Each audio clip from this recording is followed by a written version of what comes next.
Trendsetter, I got style for you. Ain't seen you at the top, it's been a while for you. Big you up and they look down on you. Take one loss, no one's around for you. I won't stop, no, no, no, no, no. I won't stop, I won't stop. I won't stop, no, no, no, no, no, no. I won't stop, won't stop. Yeah. I'm so handsome. All in Carmine's with my Benz, I'm so fancy. No romancing. Got my baby and she right, she make you vanish. No time to play, got book dates. Had a plan, only had to wait. Always knew I'd make a way. Send a bill, they send a pay. Keep it real, keep the record straight. Keep it real, no time to fake. All authentic in my own lane. I am me till I'm in the grave. Trendsetter, I got style for you. Ain't seen you at the top, it's been a while for you. Big you up and they look down on you. Take one loss, no one's around for you. I won't stop, no, no, no, no, no, no, no. I won't stop, I won't stop. I won't stop, no, no, no, no, no, no, no. I won't stop, I won't stop. Ooh, never panic. Get a worry, send it up and then advantage. Yeah, I can't stand it. Out of all the way you move and see you scrambling. On offense, no defense. Still strong, no weakness. Used to say I wouldn't beat this. Now they wish they could beat this. Table setting, not tables. Good afternoon, everybody. Welcome back. It's Monday. We got a new event to play. And that's all I got. So we will bang out. Oh, we got to get this upper camera on. You guys don't want to be missing out on that. There we go. Now we're good. But we're going to bang out the event. Well, let's see. Neck, I'm feeling great. Honestly, John, I've been talking myself through this. Like, this is probably the first tournament I'm going to coming up this weekend, not last weekend, like I had said in a previous post, that I'm going in with no pain. So the neck, I'm feeling pretty good, man. Everything's loosening up good. Weight loss, I mean, look, they said it may have been a parasite type thing that I picked up from Turks when we were there. I don't know if that's the case or if the neck was causing my appetite to go away, but honestly, I'm able to keep it too. So fuck it. I'm okay with it. We did have some good news. Russ and I were able, I'm going to add Jeremiah into the mix. We were able to get the 1650 video card to work on Nighthawks. So now Russ has some video cards he can use for the event coming up, which is awesome. Fantastic. We were able to get that done. Kevin Lindsay helped out a little bit by getting us a Titan hard drive here. It would have been nice if they just included the drivers for the 1650 with the previous updates, but whatever. We're good. We got it going. We're going to dive right into the events mode though. I haven't looked at this at all yet, but thank you for asking, John. I do appreciate it. If you guys are checking in from GoldenTeeTV, please make sure you subscribe to both, either the Word of Mouth, the Mouth 411 on YouTube, and GoldenTeeTV. Get all of the content you're looking for during those times. All right, so we're going to get a variable hole 1 for par. This is okay right now. I didn't look to see if this is a weekly or a 10-man or 20-man event. We'll see here in a second.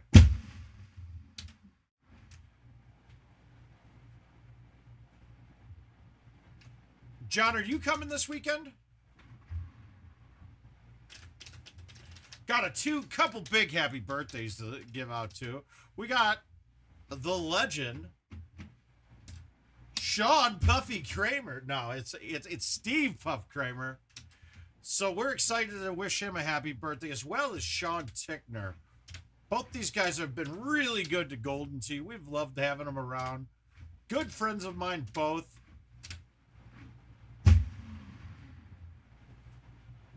And we're happy that they're still alive. That's the key.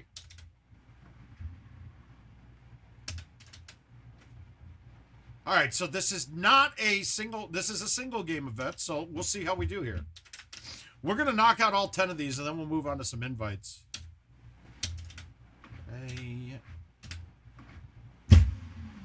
Oh, shit. I thought... I have a fucked up bag on, I think. And I do... Oh, no. I got my 3-driver bag. Weird. I don't normally make that mistake with this set. But that's okay. We're good.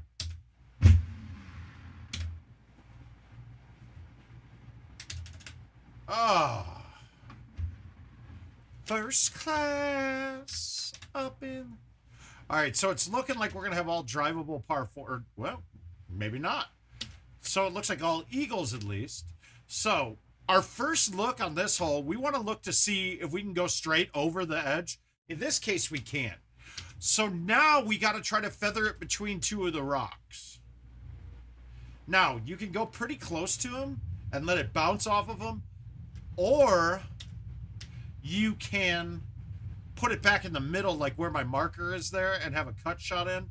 That's not always the most fun shot because you're gonna have to put a big cut on some of these. So we're gonna just hit it and hope for the best here. We'll hit the high tee.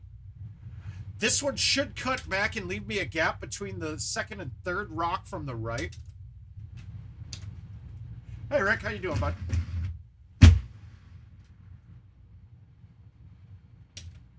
Okay, so we kind of screwed ourselves, but we're not in trouble yet. Because we went up close to the rocks. We're going to have plenty of room to get this there.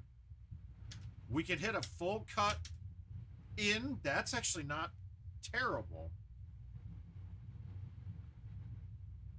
What do I want to hit at it, though? Or do we want to go from this angle and play a half cut in? I think this is going to be easier to control. A lot of the newer guys would be coming at this with a full cut. I think I'm going to check it way over the edge of the left side of the green. So let's go with this.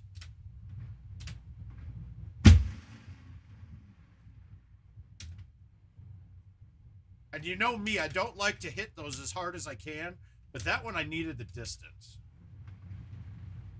First class up in the sky. Oh. Yeah, Jeremy, you're coming, my man? Oh, fuck yeah. Okay, so yeah, you do need to put them on both. They did a one-time thing where they transferred over all the bags from the old app to the new one. But that was just a one-time thing. They are totally separate platforms with separate apps. I know, it's kind of bullshit in my mind. You're going to tell us they're separate games, but they're in the same contests as me. But yeah, you do need to rebuild it on the other app.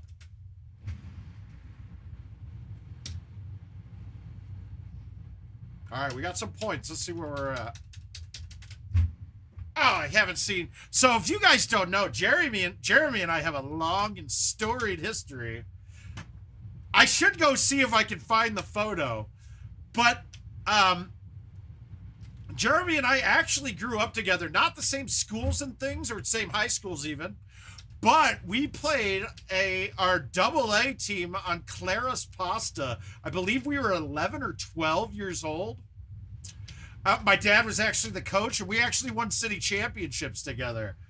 Jeremy was a hell of a player, but goddamn, he swung at the worst pitches I've ever seen in my life.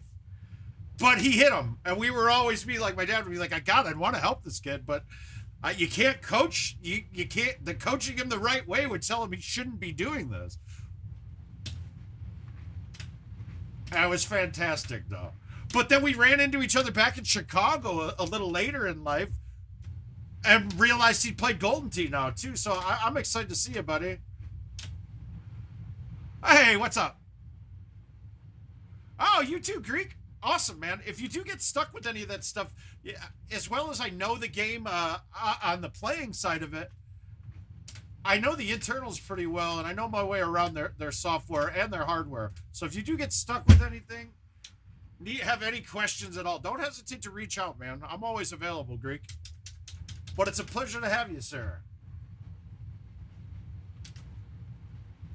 All right, so apparently that shot through the rocks everybody hated. They didn't get that one, and that's going to be the problem hole that I've seen so far. This one's going to get shut down. Well, not completely shut down, but shut down pretty much. Come on, ball. Fuck.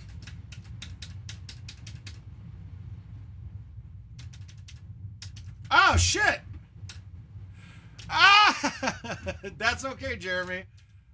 Wow, that's funny as shit. That's awesome, Jeremy. I would have been thinking you were the other Jeremy this whole time. That's great, but so now I feel stupid. Okay, okay, so I was actually talking about this with Russ when we were working on the drives. Look, guys, I'm telling you the only difference on a PGA with the trackball. Okay, mind you, I'm going to put a caveat or an asterisk on this. The only physical difference that is between the ball on the PGA and the ball on the home edition, I believe the pitch of the deck is a couple degrees less on the PGA, so it's flatter. So the ball sits down a bit on the rollers better and has less chance of jumping off. Just a couple of degree difference. Now, is there a code part of it? To my knowledge, there is not, because it was a direct port over. Oh, okay, gotcha. But so now there was no changes in that regard, to my knowledge, or to what I've been told by IT. Because that was one of the first things I asked. I was like, oh, sweet, we got a new platform. Does that mean we can now fix a lot of the bugs? Or problems with the swing mechanic? Or, anything like that? And the answer I got every time was, no, man, we don't have the coders to redo the whole game. We're going to port it over. Now, there's another reason they had to port it over, too. Because if you look, especially now, it ends up being a great thing that they did it that way. Because there's not enough PGA machines out there to justify the platform right now. So the fact that they can play well together is important. And I mean, unintended consequence, intended consequence, I don't know. I mean, there was no way they would have predicted that a pandemic would have caused all the changes and everything, yada, yada, yada. We don't need to go through that again. So, I mean, did they get lucky or did they do it right? I'll say it's probably half and half, right? You got lucky and did it okay. Okay, you don't even need to high tee this shot, because I honestly want the spin, but what do I want to hit here? Let's just go with the medium tee, 9.5.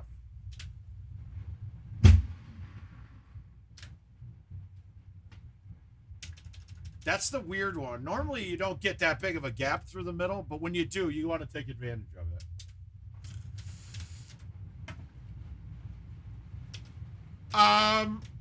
Do we have the bank shot?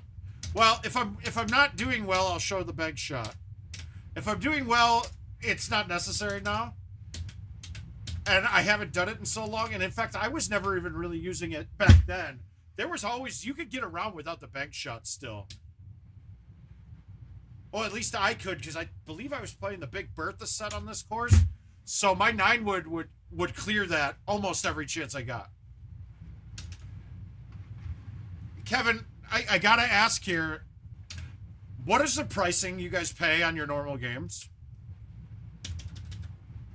But trust me, I honestly don't care what people say about it. It's literally no different, just the small adjustments. The buttons suck.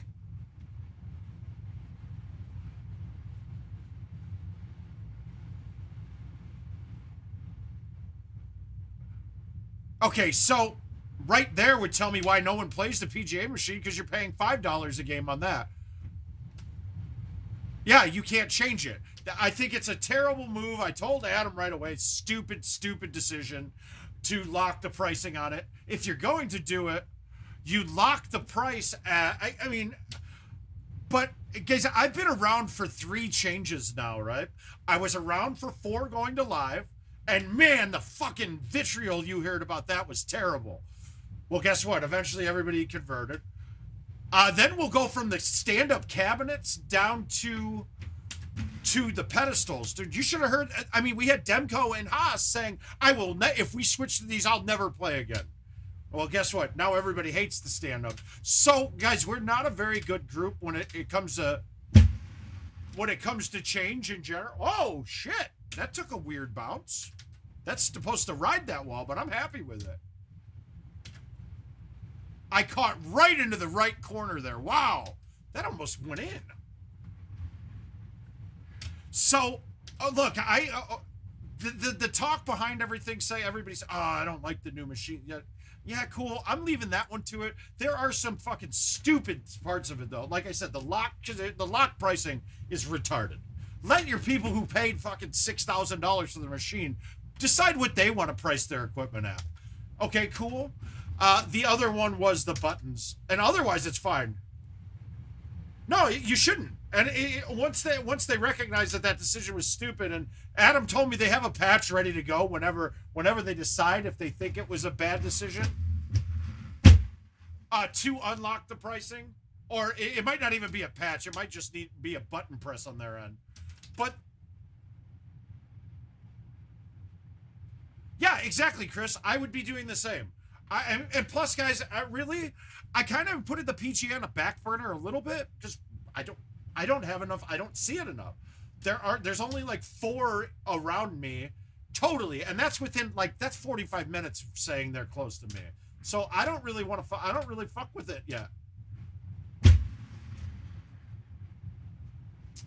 PGA and rattlesnakes and condoms, 3 things I don't fuck with right now. That's a historic Mark Stenmark quote from his tournament victory. All right. So it is here now. The bank shot. Let me see if I can remember this one. Okay, so it was. No, this setup you wouldn't be banking on, would you? Yeah, we're too far back. Is this the right one? Oh no, it's this rock. It's the rock right here. You could turn around and bank it off of that. Or was it this one? I'd have to see it on the right tee box. You wouldn't think about it on this tee box, though, because you got a wood that clears it.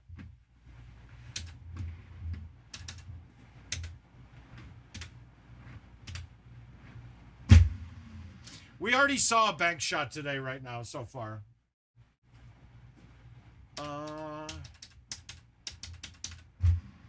But I think it's really unfair when we see people posting, oh, look, nobody playing the PGA machines, but our other 4 machines are taken. Well, yeah, because you guys have those set at 3 and your vendor has the PGA set at 5 as their own thing. Now, there is a certain contingent of people that are saying, oh, the price, but they're getting kickbacks. And that's just stupid. Now, I get it. I would rather have the money not come out of my account and then have a gift card come back because it's taking money from me that is now not cash like it was before. What? But nonetheless, it's disingenuous when I see those posts. Wow, I almost yanked that putt. All right, so. But if you get to play, it is a better machine. It's just I'm not used to it myself either, and it's just going to take a. Fuck. All right, so the change on that for the pricing was, you had vendors complaining to IT saying, "Well, people just keep lowballing us and cutting us out. Why am I going to buy your new machines if somebody's just going to just drop the price and we're going to lose all our players?" Yeah, well, now it's even worse because a kickback program requires way more work than a vendor does to just drop the price $1. So now you even have more vendors that can steal customers from other people by offering a kickback program. Now, if it went, if everything had worked out and aligned properly, the $5 game thing wouldn't have mattered because the vendors were supposed to be given tools to automatically do all of the, to do the gift cards themselves rather than and digitally load it on the wallets, and that's not there yet. So as of right now, locking the price is a horrible change. It's stupid to do. You're not going to ever hear me say that was a smart play. Fuck me, I fucked this shot up a lot, but now we get to hit a fun putt.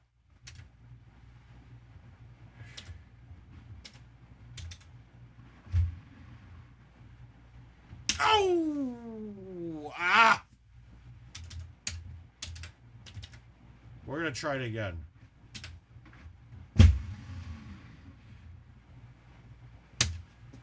Throw your hands in the air, make them say that.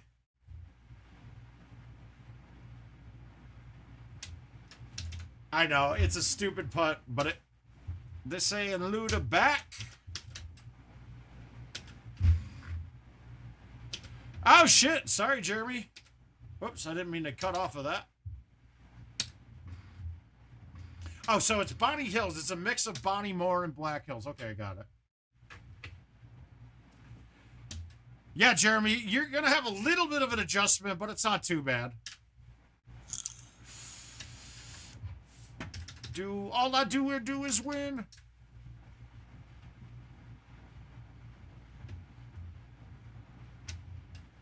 Well, but once again, too, okay. Well, yeah, because they don't want to deal with the different pricing too, and minus you're talking to the players that have played more games than I'll be there, Gary. Yeah, I'll be there Friday night. But now, Chris, that's also not a very good group of people to show the differences, right? Because. Well, and let's just say, too, you're now playing with a group of people that are in the 0.1% of lifetimes games played at the max, right? So those guys have played more. I mean, like myself, I've played 100,000 games on this platform. So is it different for me? Yes. Will I have more change and muscle memory to get by? Absolutely. So once again, I really, this is another time where the people that we're talking to on a regular basis in the Golden Tee community are really the opinions that shouldn't matter as much when it comes to some things. There are a couple things, but this doesn't even matter about the players.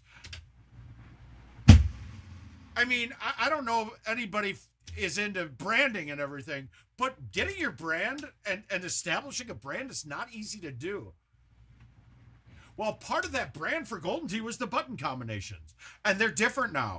That, to me, is such a dumb decision because you had the ability to keep your branding going for no purpose at all, and they didn't.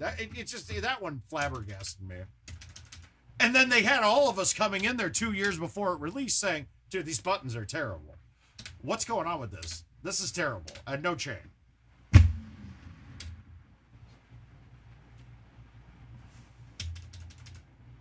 Oh, that part of it, the branding part. I'm talking about the branding of the, I mean, part of the brand is this, the layout too, right? So those of us know where our hands go, and now it's different, right? It's not the same. And they stay there. But the PGA brand itself, that was a no-brainer, guys. To make a new machine with their brand on it, fuck yeah, that's not stupid. Very smart.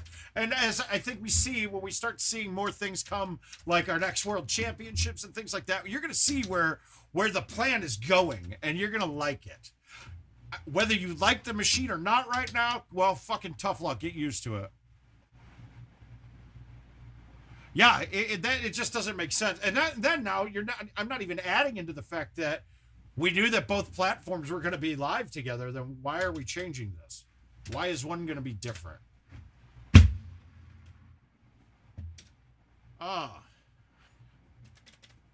Bitch, I go harder and energizer.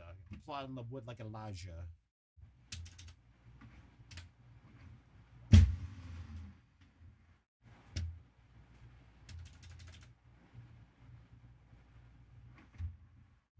Yeah, there's just a, you know, as a game company, I wish they would have just got more words in there. Hey, Jonathan. Well, I shot clean in both of our games and lost miserably to you, so.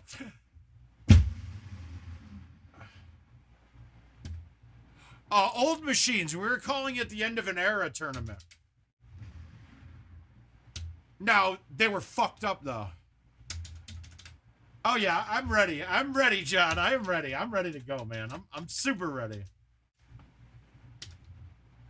I'm probably gonna stream early all day this week. That way I can even stream on Friday before I go. He had the flexibility knowledge.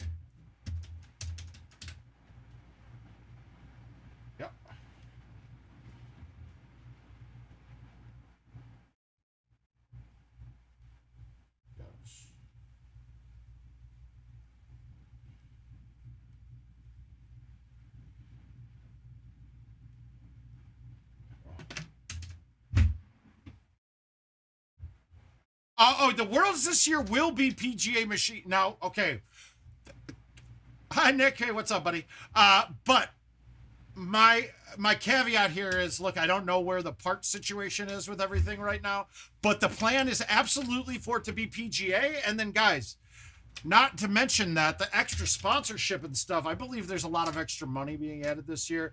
I can easily see that our first prize in the next couple of years going from 30,000 up to 100,000, or at least up to 50 or 60. I think it's good. I think that's a good thing, and really it's exciting for me. I'm a champion. Yeah, we'll see. We'll get more information coming soon. 4. So there's 44 more. All right, we're going to just plop this down. I'm going to smoothie this 5 because we know we can hit the 5,300 if we really want. I do like the high... Wow, that thing plugged. All right, good. Bottle up alcohol and up.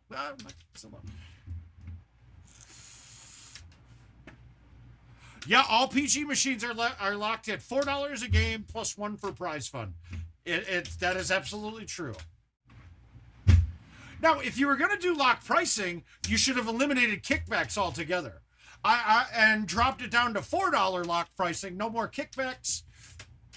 I could see that. I could see that being more of a thing.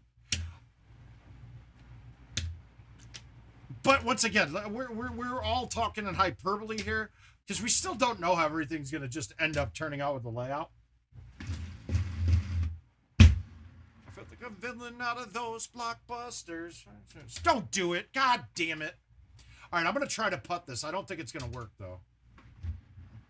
I knew it was going to happen. For some reason, when you touch the fringe, it sucks the ball in. Even though that ball wasn't going, there was no way I was going to be able to get that out enough. Kind of sucks if you ask me.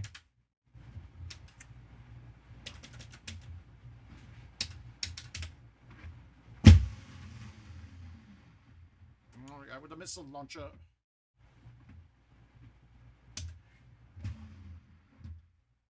Monster, you running away, I'ma turn you to the monster.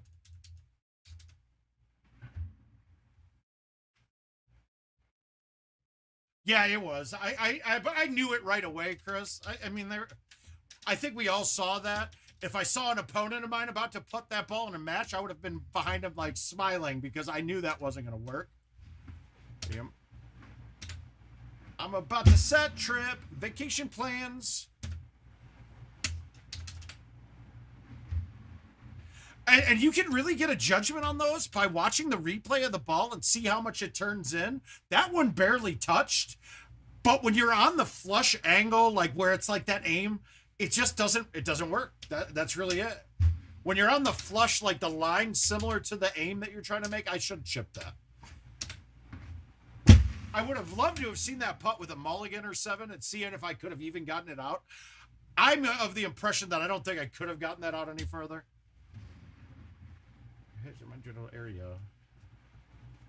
And you see how much backspin even the 8.5 driver got there out of that rough? So you're in a pretty good spot there.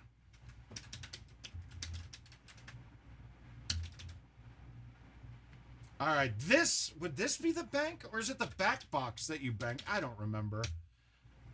I don't remember, John. You gotta have eaten Cheeto.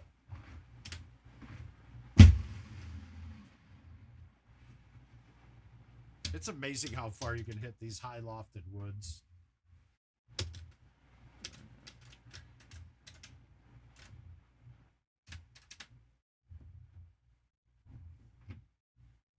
How do I want to do this? Anything I hit with this is going to trickle back down. I got to do this, I think.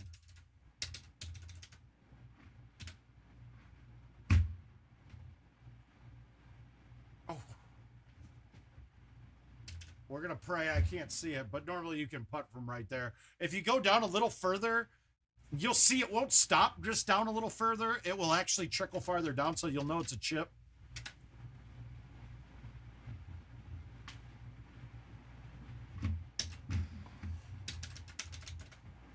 Yeah, we're trying to make this. This is gonna be long if I miss it. That's what I was afraid of. Well, it stopped, so we're only gonna lose one here, possibly.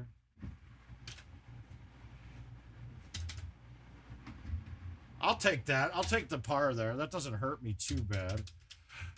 I wish I had my 4-iron for that shot. I could have backspun it too. That would have probably saved me from going over the edge.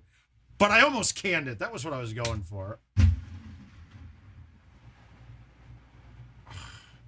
Trying to can things instead of sticking them is kind of silly sometimes.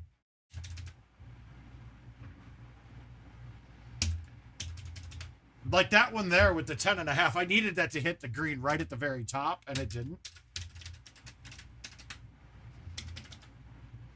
All right, I hate this hole. I've always hated it. It's just because it offsets you, and when it offsets you, because where your marker is, it's pointing so far down below, it looks like you're aiming further left than you are. It's just a simple optical thing. It sucks. I hate it, but it is what it is.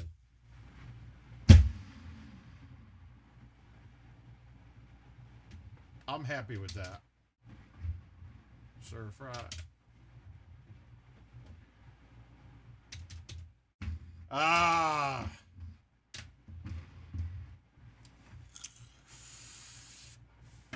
I'm almost thinking I don't need the 8.5 driver for this event.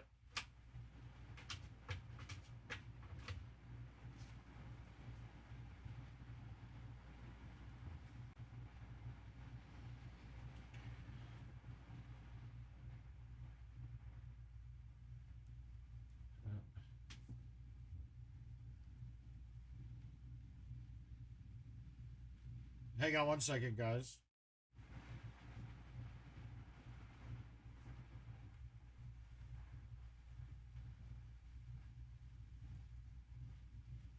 I'm just answering a Golden Tee question for somebody.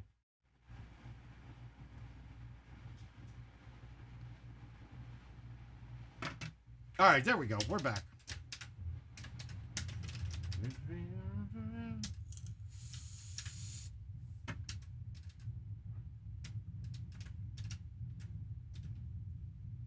All right. Well, now I'm actually glad I didn't switch off of it because this is there. I don't know if the 9.5 would get there, but this should be there.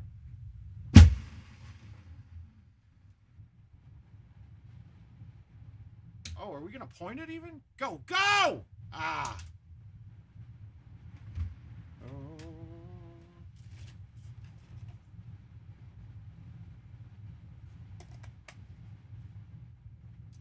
Wow. Fox and Lemon must have gotten out really early. Oh, okay. Fun look. All right, so this would be the full turn.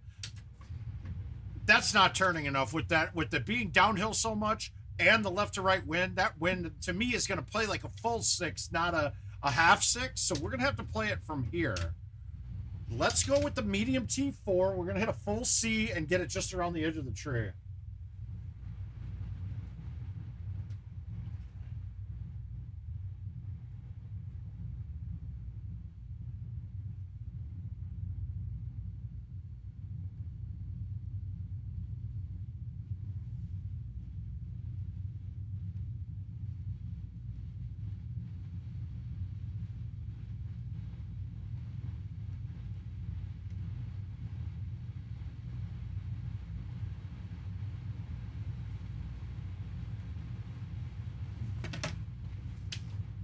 Let's see if we can get this ball to turn enough. So full C. And I didn't get it around because I was trying to be too cute. That would have turned enough, though. So we would have been fine. I just didn't throw it out enough. This one away.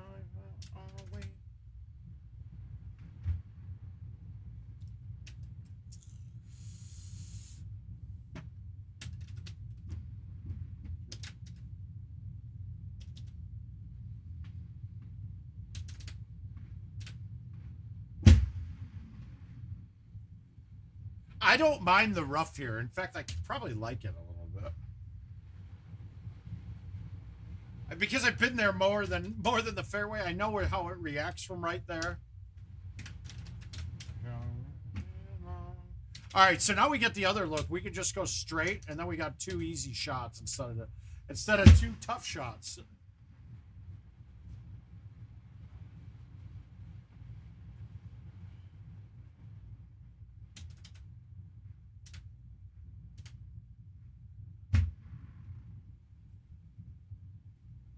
Oh, it plugged. I thought that'd come back a little bit. So we're going to play out all 10 of these. We're going to play until we got no more. And then we'll switch over to some invites today. There isn't really a regular time because remember, it's been a little different every year. Remember, Worlds only came back like 5 years ago, and then we missed one. So we've really only had 4 Worlds since 2016.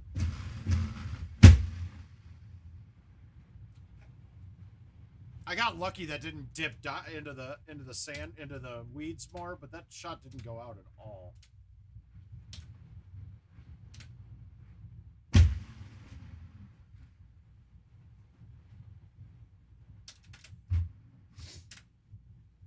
You know what's funny? I changed drivers on that second shot there, and you realize if I would have had the same exact, but it would have bounced up almost identically to what I just did there.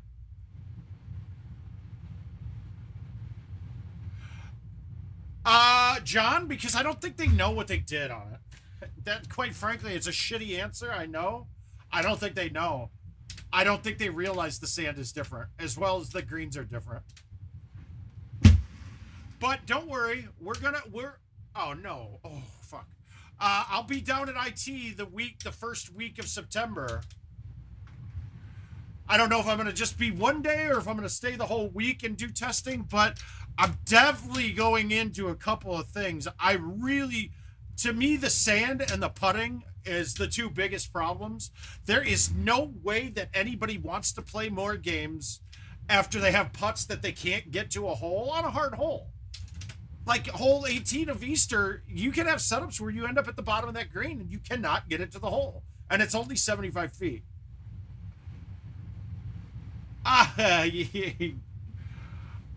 In some regards, yes. I'm going to give them a little more credit than to say they don't know what they're doing. They make a lot of changes, though, that I know if I did it in jobs I've had in the past, I had been fired.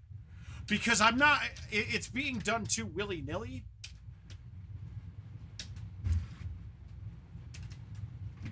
All right, this one's going to carry far. Settle. Woo, we're happy with that. Yeah, but and mind you, this is after changing over from a 32-bit platform to a 64, having it managed on 2 different things. My bigger thing is they just don't have the employees to cover everything. That's really the biggest problem in my regard. Oh, awesome, John. You're going to be there too. My man. We're going to have a good time.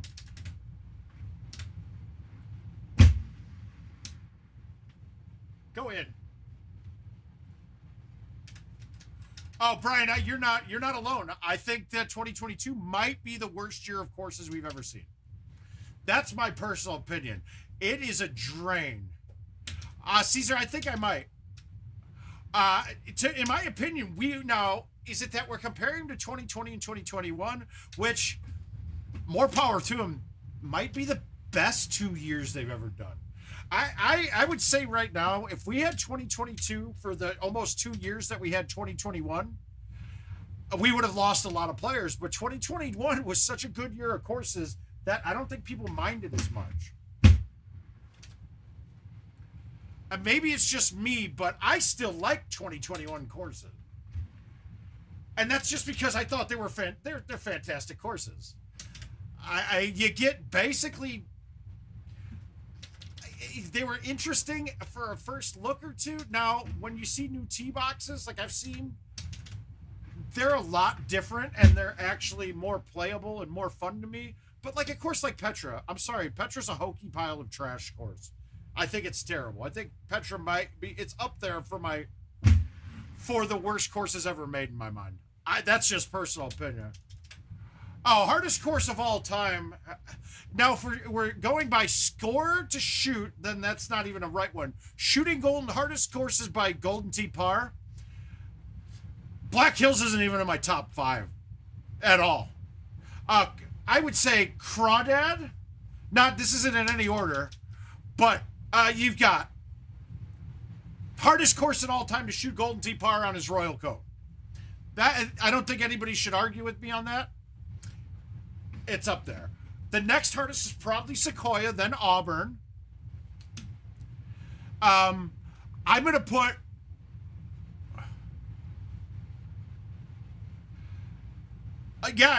to me, though, every issue... there's nothing that's totally broken in my mind that can't be corrected.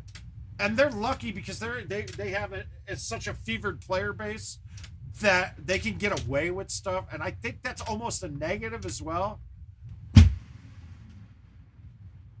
I'll put it like this. As much as having Golden Tee as a fallback has always been nice, like where I could go, I'll quit my job, I go make 50 to 100 a year playing the goddamn video game. Okay, cool. Now, while that's a good thing, it's also stopped me from dealing with bullshit that other people have to deal with at their jobs. Like, I'll be like, fuck you, I quit. I'll find something better. Well, so... And in that regard, with the player base that we have, they can get away with a lot of shit that a lot of other companies wouldn't be able to. No, I didn't just do that. At least I hit the wall hard.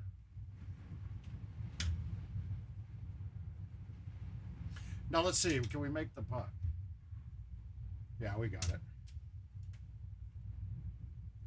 I agree with that, John, but I would have felt like there would have been a lot more work put into it for the amount of time it was not here. And when it came out, it was a buggy pile of trash. I mean, we still just recently, remember, this released for Home Edition June 2nd, I believe. And just this last week, we finally, or 2 weeks ago, we just got our pars right on it. Like, that stuff can't happen. It's not good. That's where I see the recipe for disaster, that we can't thoroughly diagnose things and patch them out quickly. My God. All right, we're a little off. No, dude, I can't get that. That's always... It's funny because the shit that happens on my home, I think I still gotta wait for the rollers that I switched in here to get in, because I'm just not precise on a lot of things at home. I go to the bar now. Oh my God, like, what is that? I forget what we were talking about. Oh yeah, like that. Oh no, that was just terrible.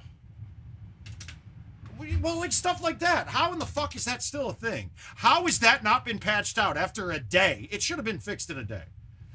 Those kind of things. Look, if you look, most video games have gone away from beta testing almost exclusively. The first sale of it had basically, you're kind of expecting the first couple weeks of a game being out to be shitty and for it to deal with. But they did.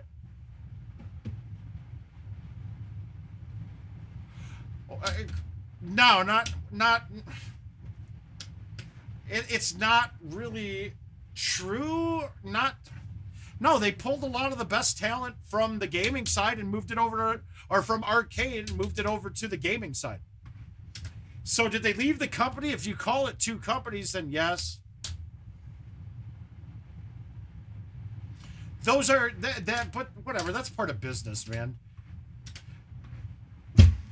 And honestly, the original coders shouldn't... What am I... I'm not even paying attention. I'm too busy caring about what... Yeah, this is bad. I'm playing horrid.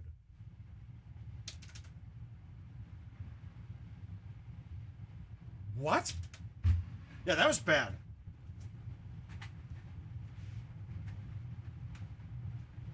That was as bad as I've played in a while. But it's not about them quitting. They're moving around and doing things. But that's the joy about code. It's not like it's some foreign language. Like, coders should know code. The problem is it's outdated code. And it's patchwork together from 1998 till now.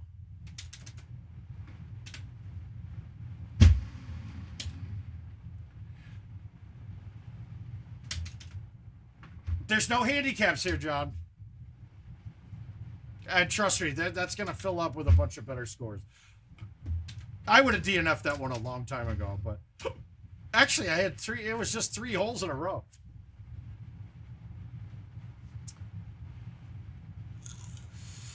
Right. Well, but all right, hang on a second. We're getting messages all day today.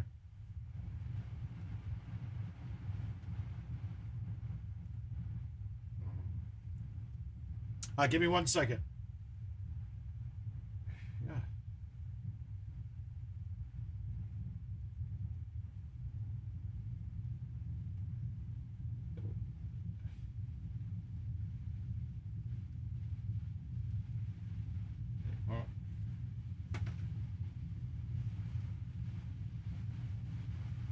No, it is a mess. I mean, just the small part I've actually seen the workings on is they pulled the guy back over from gaming while I was there last time when we were working on the 120 glitch.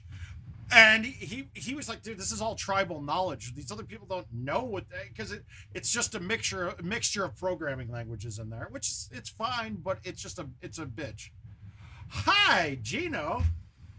What's your age, sex, location, sir?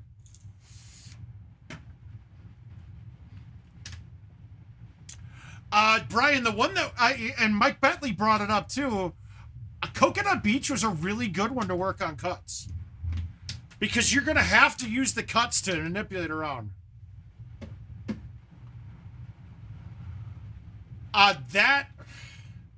Yeah, Jonathan, some of the code parts that I've seen had commented saying stuff like, "We can't figure out why the fuck this is doing this," like.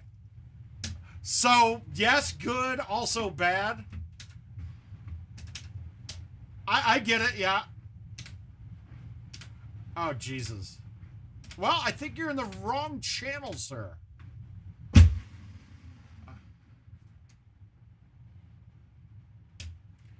Well, and that one was specific. Yeah, that was specific to when the Ninewoods were all over the place. Like, the comment was something like, this matches the same it matches the code, it matches the Ninewood from the other set, but it's totally different. Can't figure it out. We'll come back later. Like, that kind of shit.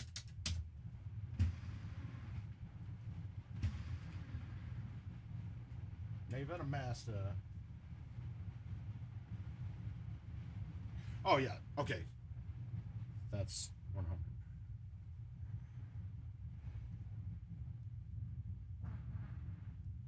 Hang on, guys. I'm getting so many downloads for an update. Give me a second.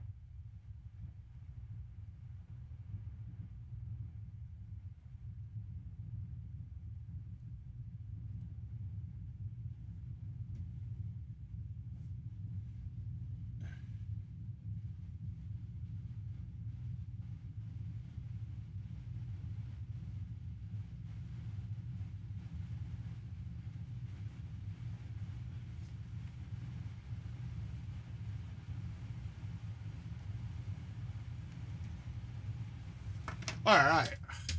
Yeah, so I mean, it was honest to see. It was honest to see. I mean, guys, we've seen some cool. There's like Dave Matthews songs in your on your hard drive too, from a promotion that they never actually did. Hey, there's a lot of stuff there. Yeah, it can be. Agreed, but it's shit like that. Why, when Adam told me about PGA platform, I was like, oh. But that's the thing. That's what he did. That's what it did, but this was back before. But those are the kind of things that also scare me. Like, we don't know why it's doing something. It's a terrible answer, but I'm not a coder by any stretch of the imagination. Wow, I'm just not hitting the ball well. Fertile is out, freezing cold. Do it for Louis Bell. Yep, we're not getting across, but they lined us up with a pretty good gap.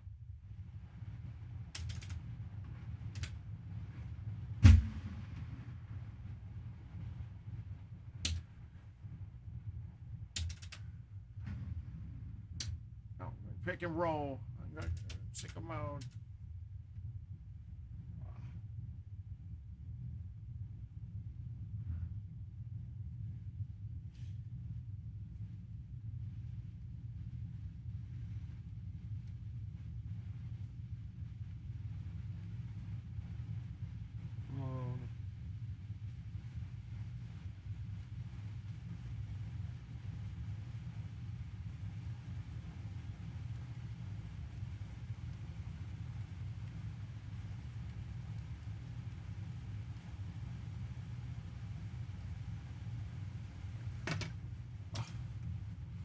Shit if I know.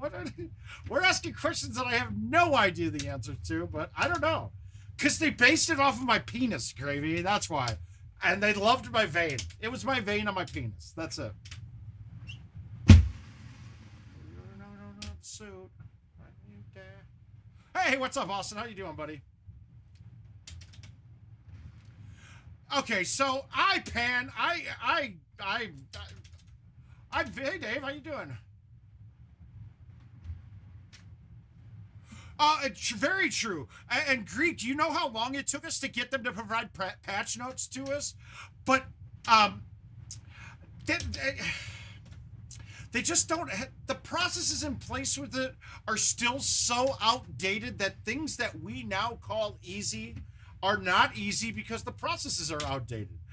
And until they have enough people there that they can just redo the whole program, we're going to be at liberties of some things. And when they try to fix shit, they might be fucking some other part of something up that they had no idea, which is where the tribal knowledge comes into play. So we are going to have these issues and be at their whim for quite some time until things just dramatically full bore get changed. And I don't know when the right time to do that is. To me, it would have been the right time during the pandemic, but then the two platforms wouldn't work together. So you would have had that. It's a tough call. I give Adam a lot of credit. No, patches.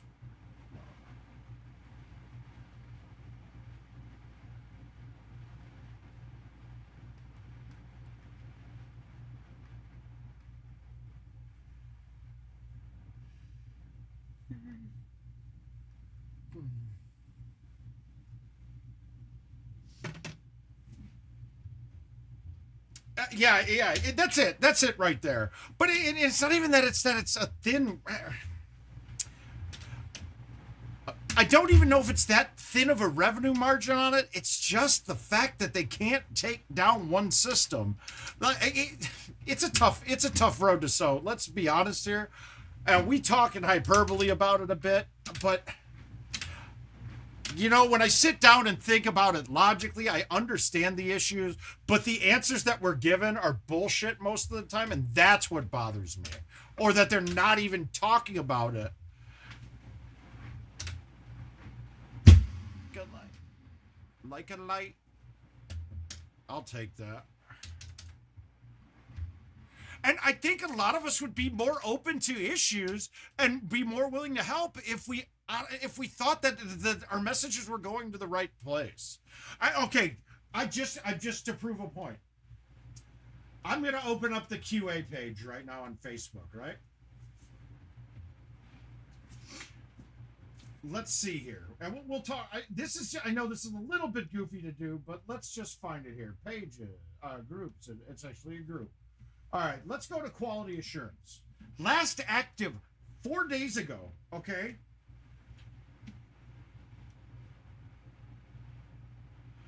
No answers from, okay, so none of the posts have any answers or anything from it. No answers from it. We go back, there's just not enough reciprocation of issues.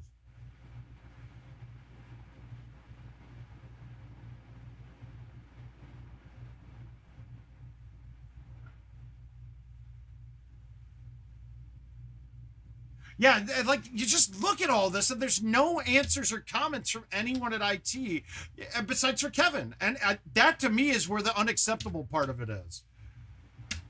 Shit, I mean, you get one person, hey, Log in on Facebook in the morning and go through and compile everything. That's it. One time a day. You don't even have to stay there and look at it all the time. But it just doesn't seem like that anybody's listening or even gives a shit half the time. And even though I know that they are, I get that the perception is greater than the reality a lot of the time.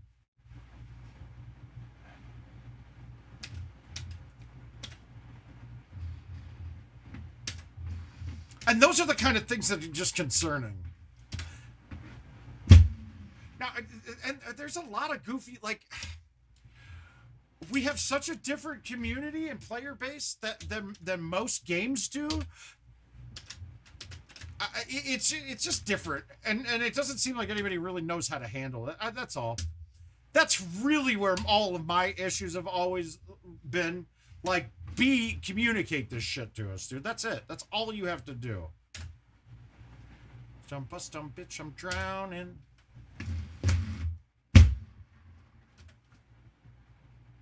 Like, that's what I wanted.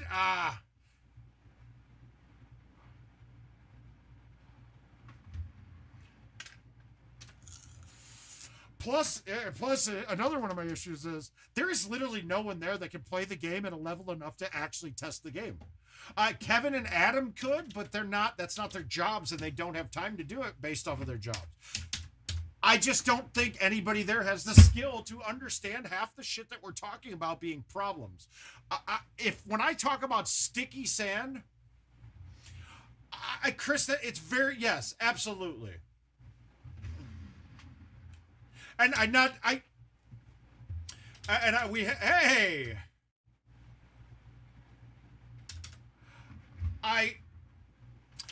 Stu, I agree with you there, but I don't think they need to address it there at all. I don't want to take any luster off the event itself, but they should be there promoting and helping with that.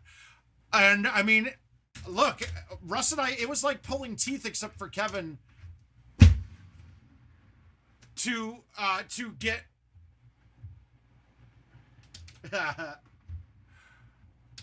Chris, trust me when I say we've already talked about things like that for myself. I can't go away from the game. Look, there's not many people that can be a world champion at anything, and there is no doubt I have every chance to be a world champion at it. Things would have to run right, and things would have to go my way. But what would easily stop me from being able to be a world champion would be as if I took a job working for them. Do I think I personally, my skill set could match up with so many of the problems that they have right now? Absolutely. Honestly. Ran support centers. Yes. Yeah. Yeah. We're not going to get that, though. We won't get that. But I mean, so look, I think that support has taken a shit lately from them. Okay, well, good thing is I know how to support things very well, even if I don't know your product. It's something I've always been really good at. QA, fuck, dude. I spend my life talking to all you assholes, dude. Done. We'll skip past that one. Testing? Yeah, done. Oh, and did I mention that I can sell my ass off, too? But, I mean, when you're looking at somebody with a skill set like that, like, it fits. It fits. Plus the name recognition, too. There's just so many good reasons to it, but just one that would hold me back. That's really it.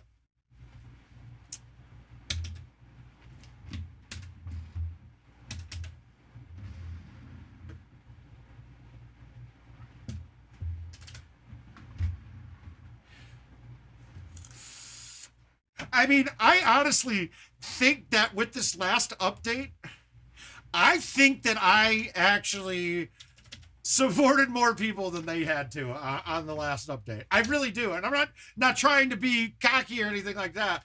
But for 2 weeks straight, I I was going hard on those updates.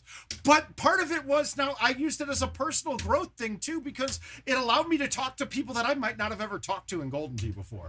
You know, guys that might not be trying to go up and play tournaments and things like that. Okay, this is defining on this hole what I was talking about last time. So that's the distance based on the overhead. That's right. But look, when I go left, it looks like it's going way shorter. It's not going any shorter. It's just that the point of the marker that it's using to define the point that it's going to display the line from is so far down that it doesn't line up right. So it's giving me a misconception here. This is an ugly setup, though. I don't like this.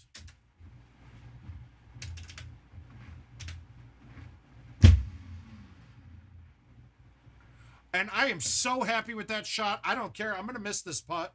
I'm not chipping it for certain. Okay, we're not going to miss the putt. All right, we got a clean one out of us. That's good.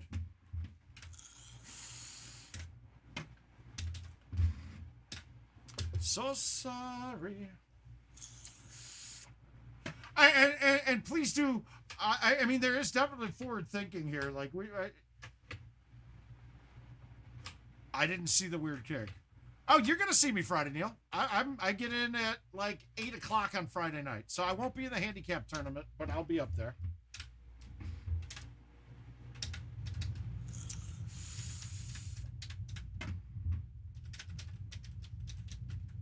Loving us. All right, so this one we're getting to the point where this isn't there, and that's fine. And it's fine that it's not there, but we're even gonna lay up. Now, you can hit an A1 sometimes that would bounce over the spot, but no. Not here. I mean, I'd have to carry this ball 400 on a fly just to have the sauce to bounce over everything. I did push it way right because I didn't think that ball was going to get out enough. Shit. My thumbs are not cooking yet. We will get them there. But to love me.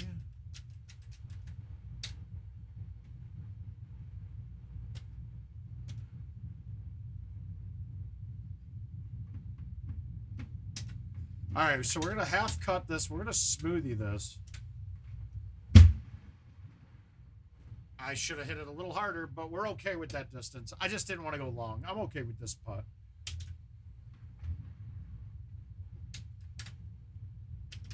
All right, whoever's in St. Louis is DNFing everything out. Oh, shut it, Rick.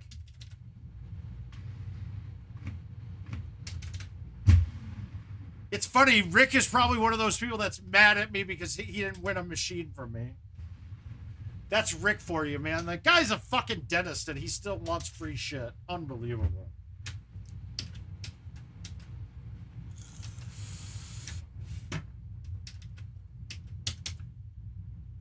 But once again, though, he is a world champion, right? Yeah, he's a world champion. Not in Golden Tee. He's in the baby sister league, but that's okay. We're still proud of him nonetheless.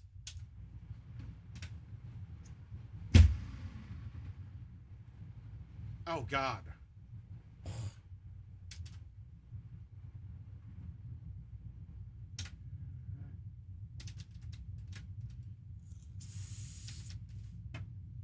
He's telling me to step my game up when the first thing he saw was me shooting clean on. It's actually a pretty goddamn good setup for an event, guys. Would it have been good if it was a week long? No, because you got too many variable holes.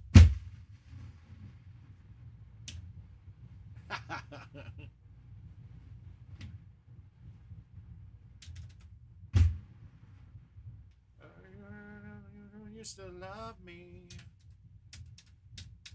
I do really want another par 3 event here soon, too. Just wishing this week was one because it would have been a good way to dial in the thumbs. And if we haven't noticed yet, they get a ton more play. With the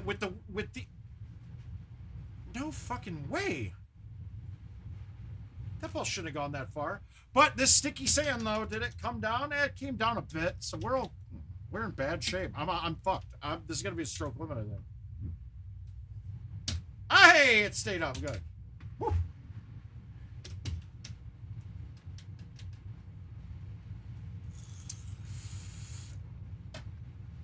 Wow, another shut. Well, it's not really shut down. It's just a hard shot.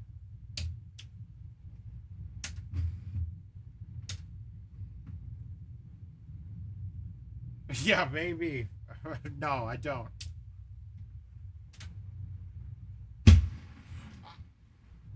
We could win 4 in a row this week, as if we win the last game of this series, then win the next 3. That's how we'll win 4 in a row this week. You guys look too good, man.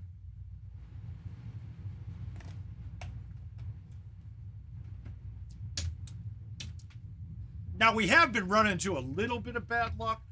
The fact that the Royals decided to fucking play all these young kids who really give a shit, and they're all really fucking good, that didn't help us at all.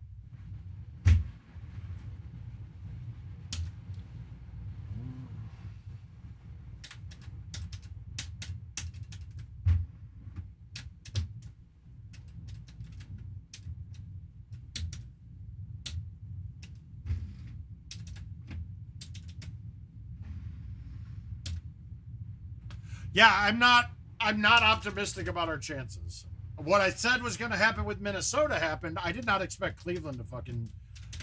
I didn't expect Cleveland to be... I didn't expect this. I didn't think they were going to be any good. This kind of sucks because I can't get at this pin very much. So we're just going to actually put it on the green. Try to put it on the green. I don't know how that ball went that way with the right to left wind and almost a dead straight pullback. That ball should have cut. That ball went dead straight. I'm a little confused on that.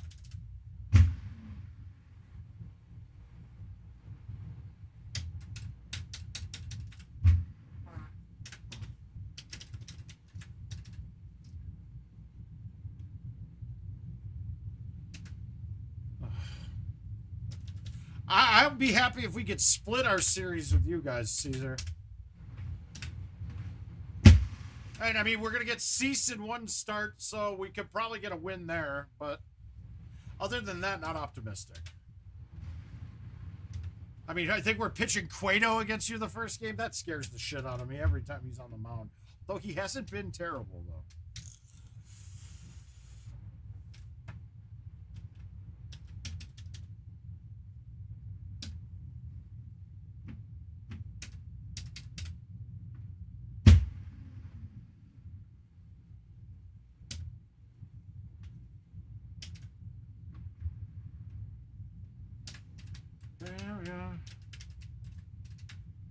Okay, Caesar. Because, you know, you're really a part of it. You have all the control here, so I'm glad of it. I'm glad. I'm really happy that the team is coming out and saying this to you, man. You can idiot.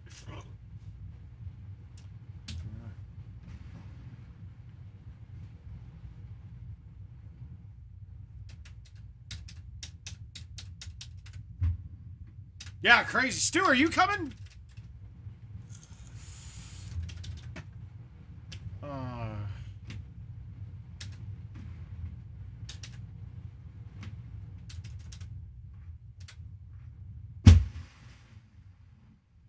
Yeah, we're gonna get the invites once we're done with all the events, man.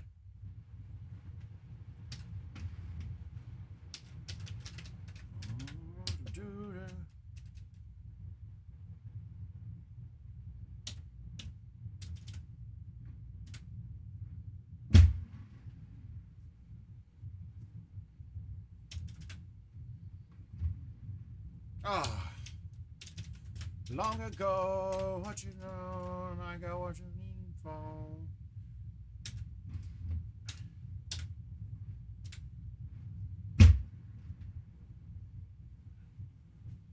That was a layup. I'm not fucking with that.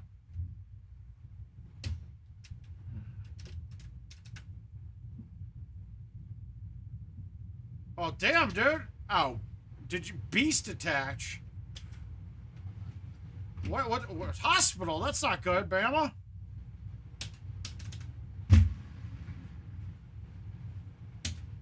It's on an ass cheek.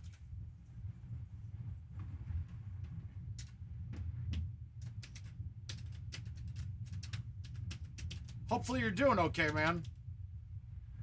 Okay, so we got the pin at the bottom left. That's a good spot for it to be.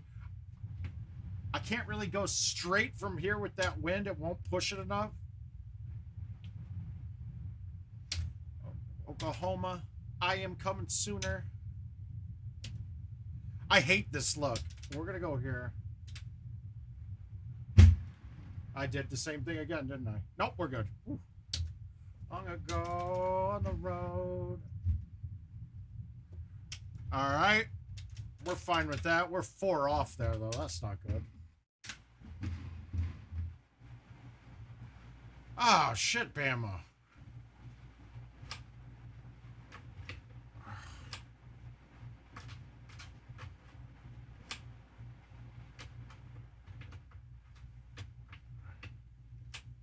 Yeah, we're praying for you, man. Well, you got my fingers crossed for you, my man. Let me know. Reach out if I can help at all. Obviously, not really much. I'm not a doctor. I can pretend, though, if you need.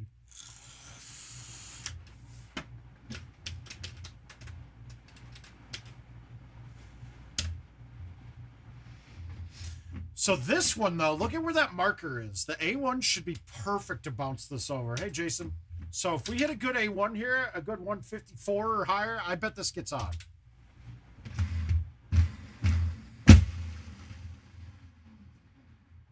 Oh, wow. I needed to hit it softer. Shit. But guess what? We're in a good spot. Thank you, man.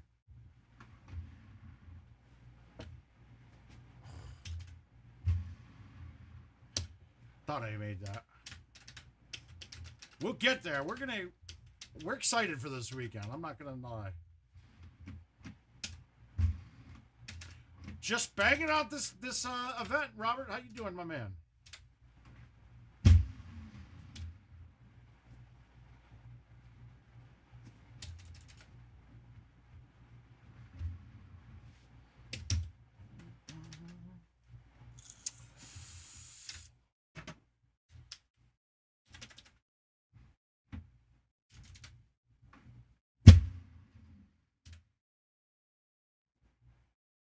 Yeah, 3 driver bag for this.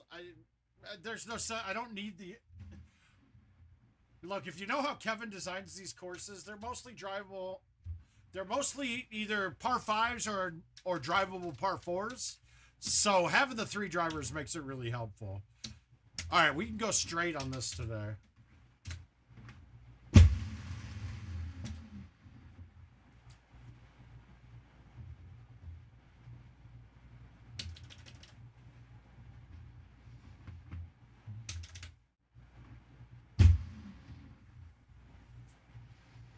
I'm just not getting any cuts right now. Ah, we'll get it dialed in. I thought that was going to be a good cut coming in. If anything, I felt like I overcut it, and it was under.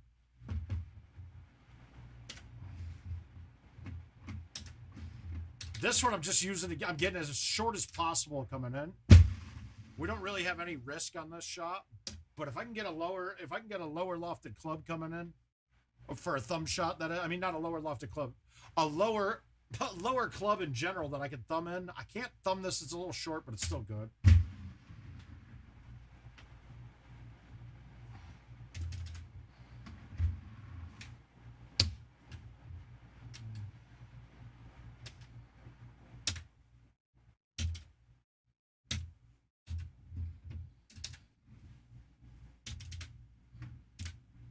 Bama, good luck, my man. I did it again on this. Missed that line bad.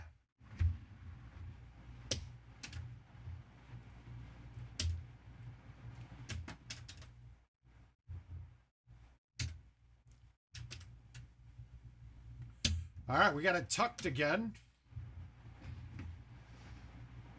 We're going to go with the... Fuck. Distance-wise, I need the 5, but this is going to snap a bit. I'll take that. We're good with that spot.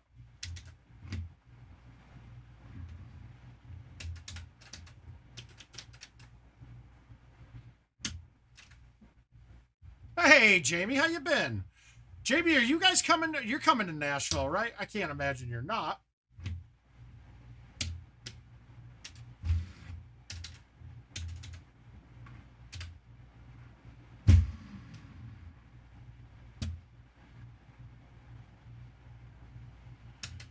Ah.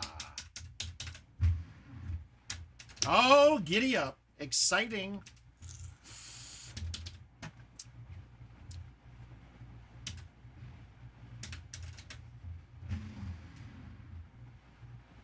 Was I that far offline? What the fuck? That didn't line. That lined up and looked like straight.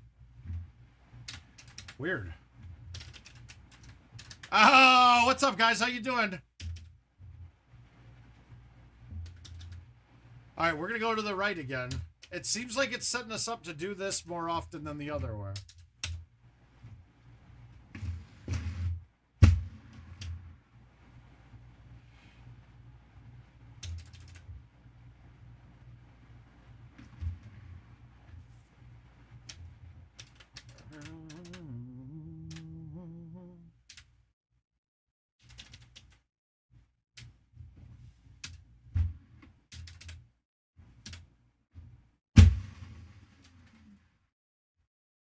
I always go this way, guys. The fairway shot is such a different art. It's such a different elevation change. This one's a lot easier to manage.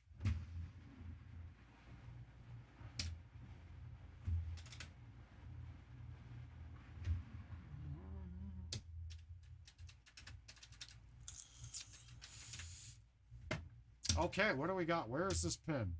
All right, so this is one that I'm going to probably say is not drivable. It's drivable, but if I stick the green anywhere on the left, the putt's going to be over 150 feet. So I got to figure out a way to get this to hit the wall and come back towards it. I'm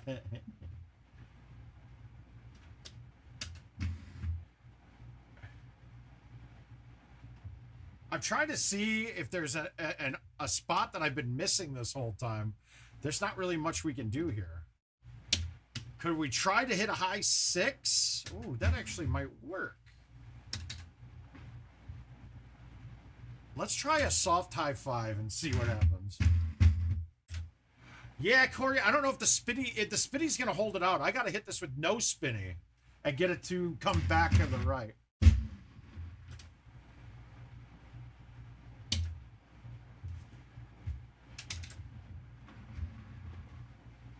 Yeah, go figure. That putt did not break like a 4. Well, that's silly. Normally, when you're downhill on a putt, you play the break a little less, and that played like a normal 4. Yeah, nice putt behind it, exactly.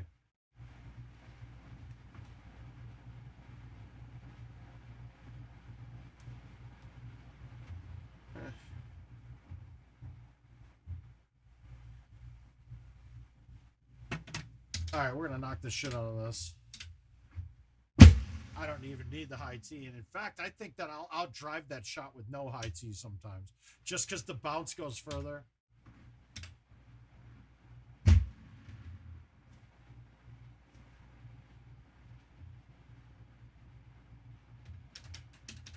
We got the slow trickle there. The worst thing about missing that putt is I think that would have been a stroke on the field.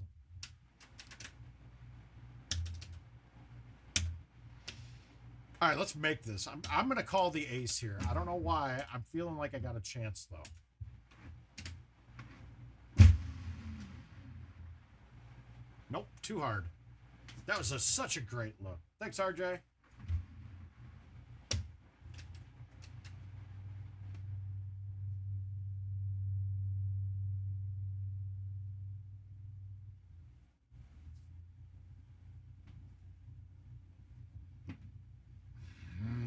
I want to go for the ace here. Yeah, let's just be smart.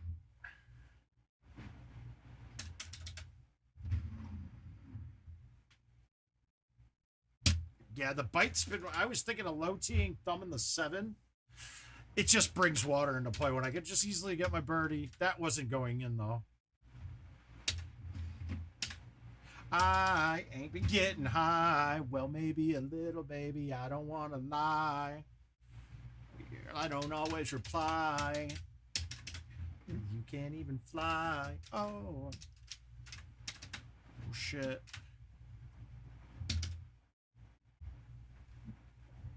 All right, we got a chance to make this, too.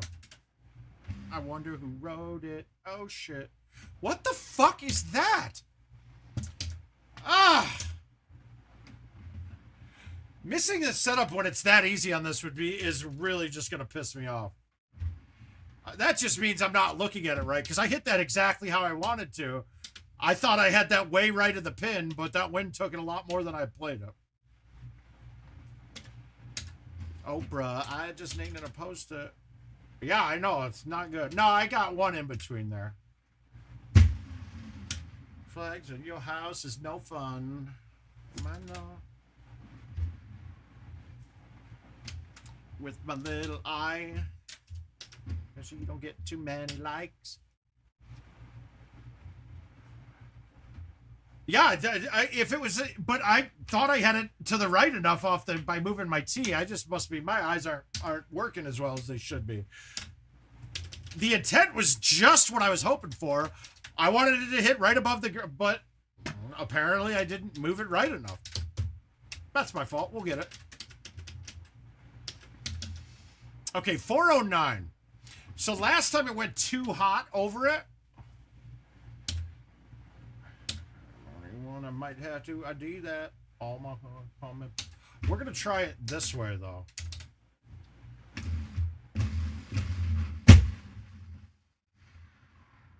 Nope. Maybe. Nope. Now I'm in trouble, because now I gotta play this as if it's gonna hit something. Yeah, it certainly looks like it, but it could easily not hit anything. So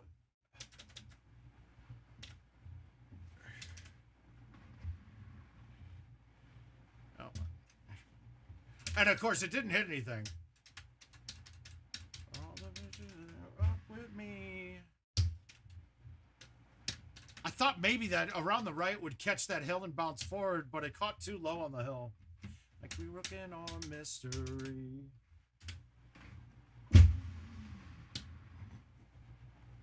Come on. Piano keys. Never gets without no damn rubber.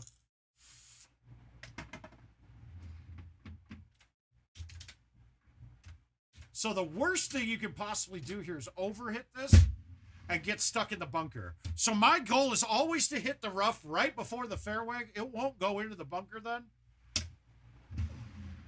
Cutie, I could turn into a wife. Never mind. Oh, I side with mother. You know what would be awesome? If they dumbed the distance down on this one 5 yards and up the 5 yards on the PGA. That would be a perfect mix. That means that you don't have to change your bags. Everything's more consistent.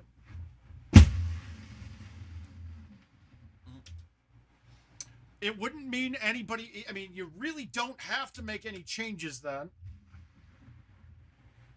But we still are waiting. That's a fix that they said was coming, and that's not yet either.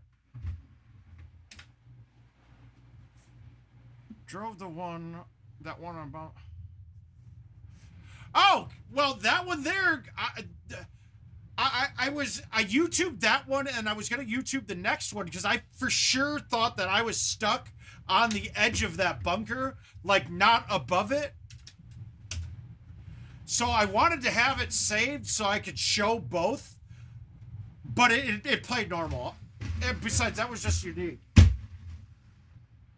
Take your pick. Jackson, Tyson, Jordan. So sometimes I just YouTube things just because I think the next shot's gonna be fucked up. So I want them both to be there. If you escape when I escape, you be in Paris getting fucked up too.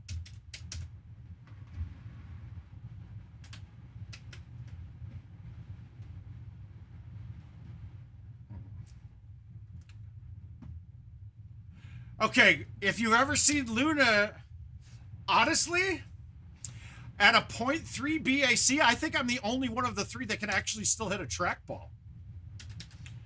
There's very few people I could see do that. Any of the Wisconsin people, Luna's out cold by then.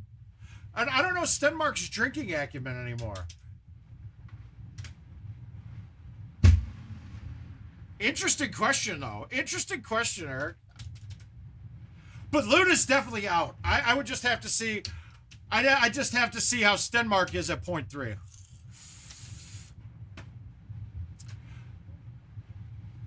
You guys, if you see Luna at like a 0.18, he's done. Done for. Nope, done for. Do I get helpers as well? Justice knows what I'm talking about.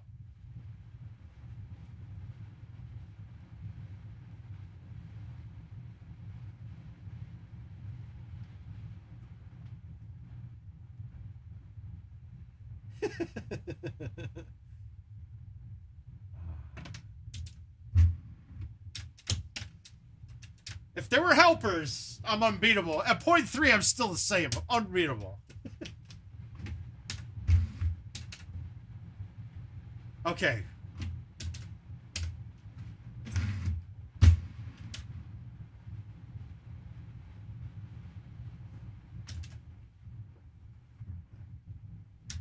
I'm happy with this. No, absolutely not. He just is a lightweight. Haas hits the blackout turn at like 6 drinks, dude. You know, and I know I've tried to bring this up before during streams, but dude, do you know how much of a lifesaver it would be as if when I got that drunk, I just fall asleep? No, I get that drunk. You guys have seen me that drunk on stream before, and I still try to get going. Blood alcohol content.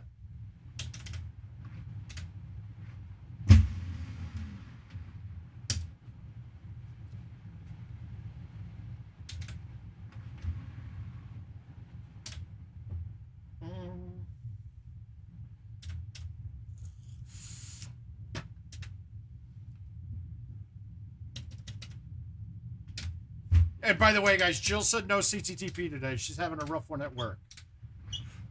So it's just me. But we just got our draft date set for the 500.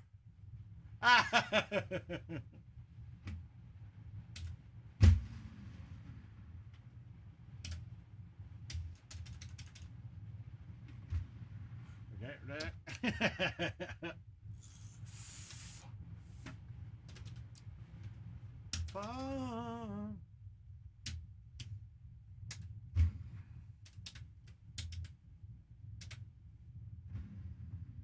I don't think this might have been the second time I've ever thumbed at that hole. That's crazy.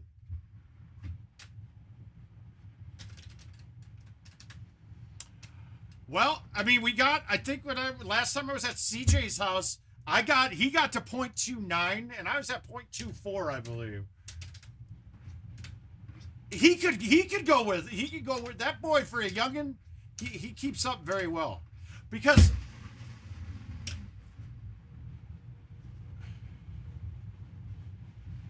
I think we could do it. I've been seeing these videos with a regular woman and an NFL lineman where they're doing drink for drink, and they're charting the BAC based off of that.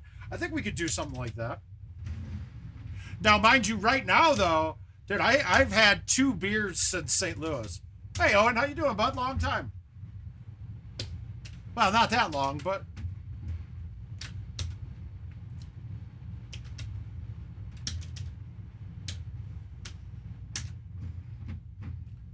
Now, last time we were at that level, though, I pummeled him. I mean, pummeled him. But for me, like, my cockiness at that level... My cockiness when I'm that drunk is still very high. So if I just happen to be playing somewhat close to my cockiness level, not going to be beat by anybody at that level. There's another person in here who you guys would never think of this name when it comes to being a high BAC to be playing T. And he's he stood up in my wedding. He's one of my oldest and wisest friends. But Chuck Spicer, guys. That guy, you never would even know he's at 0.3. That's the point. And he would be, though. That's where we're at. Okay. We're moving this to the right. We're going to move up and thumb the 3. And that was a...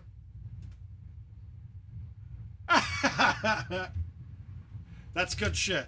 I'm hoping Beatty does the same thing in some invites that we have. I had one of those nights of invites this weekend where, like, hitting sticks and ending up in the water repeatedly at multiple games. Like, that kind of shit was happening.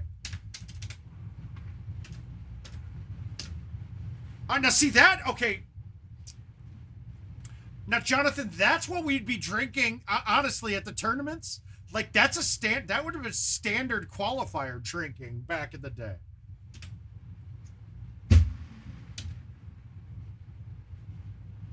Okay, that's the worst thing that could happen. I'm going to try to make this chip, but it's going to come off like shit. Yeah, look at that. That thing came off like a fucking...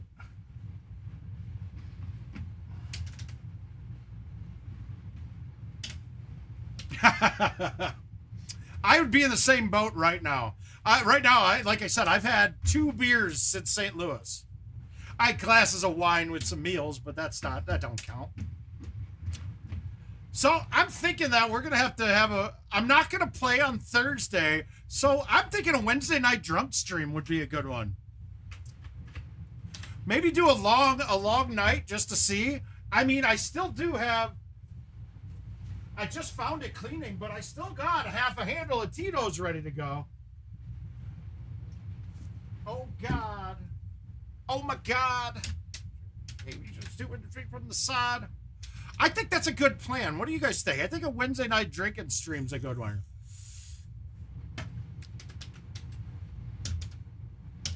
All right, 324 in only. That's not bad. Let's think 3-wood high tea here. And we can carry the 3-wood about 330 on the high tea. So let's go here.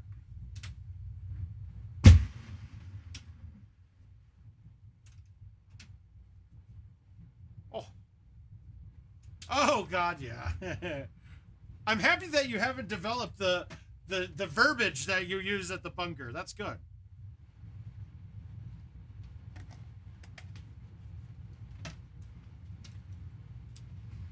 Drinking games, honestly, drinking games at Golden Tee have never gone hand in hand because it would have been like, oh, we're already drinking. You don't need a game with this. I don't know if I need a drinking game with it.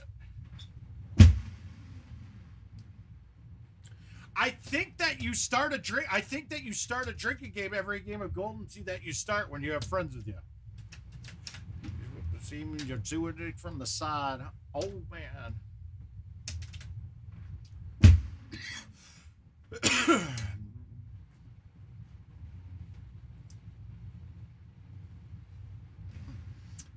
Get in. One time ball. God, I'm losing my distances on my 6 and my 9 are I'm a little bit off on them today, and I don't think anything's changed, but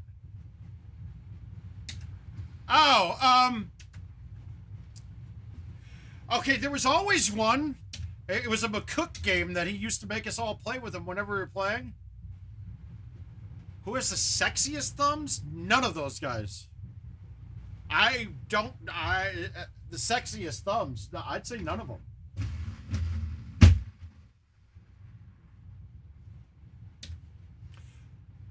That thumb chops are not...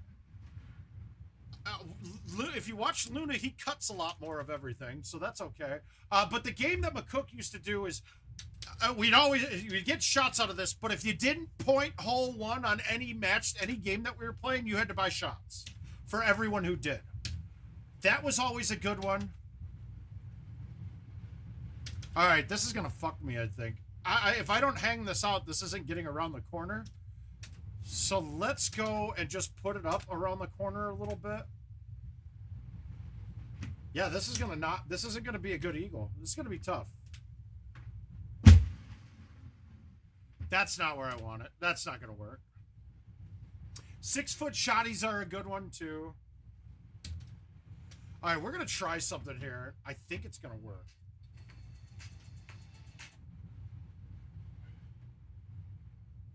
I think this will work. We're going to try to skip the hill. No, it caught the branches. It skipped fine. It just caught the little reeds. The other one.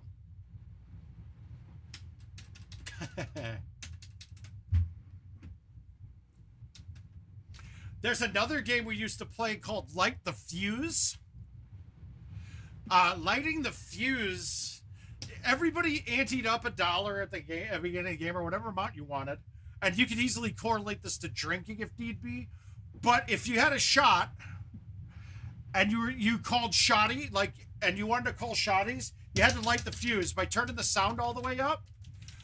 If you shottied it, you cleared the pot out, and if you didn't, you had to add money to the pot, depending on how you were playing, what you would add. That was a fun fucking game.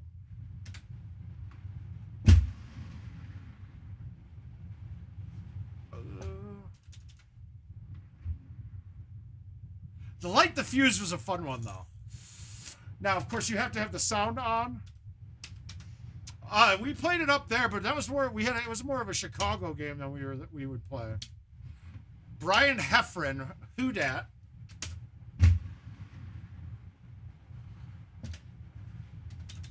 He also called them. We would play with those guys, but they called him He called them Sparkles. Brian was a very flamboyant gay player who could play his ass off. Haven't heard from him in a long time. I'm curious how he is.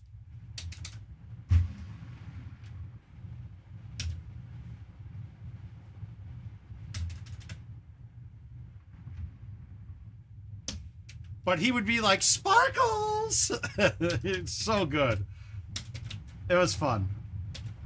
And that's the kind of shit you remember. You don't remember, well, I still remember shots that I've missed over time, but I remember stupid shit like that more than anything. Ah, crap. All right, we're putting this one. And that one came off normal. Like, fuck you, Golden Tee. Love and I hate you, and I can't replace you. I must. Okay, this is a bad look, guys. It's setting us up to go through the middle, and we have to do that.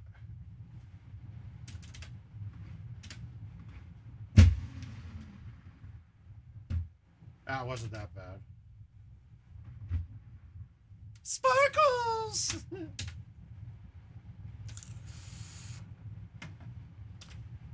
I wish I was the one. Be careful with this shot. If you don't hit the 10.5, the other ones, even with a high T, can hit the hill. Most of the time it hits and dies, but you can't shoot it off. Fuck, I don't know. I mean, I don't even think. See. Oh, who's better? I thought you said. I've never seen Haas on meth before.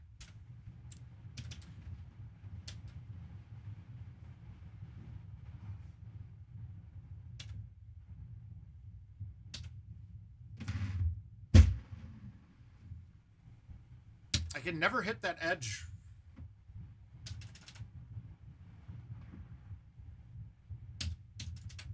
So let's go. Paint. Shit of them with the housing.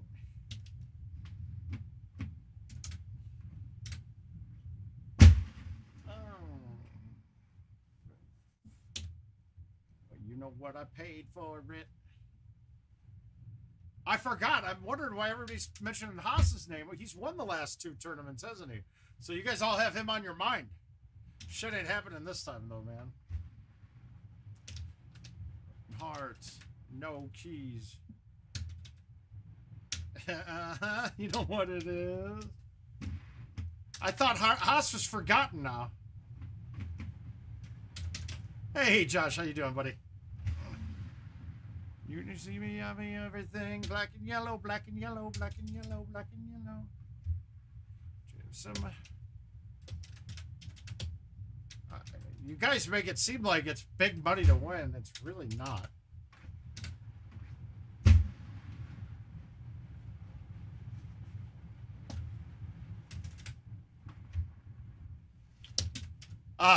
Yeah, we're going to put up a top 6 at the very...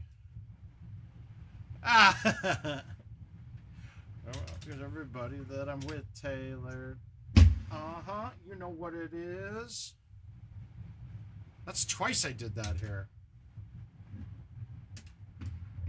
another plot. That's something.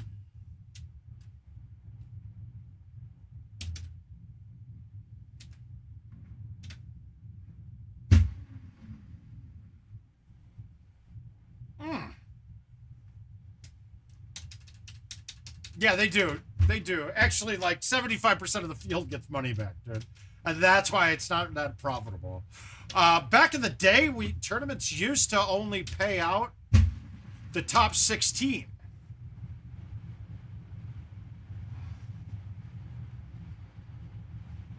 Okay, that's Pat. That's not coming off.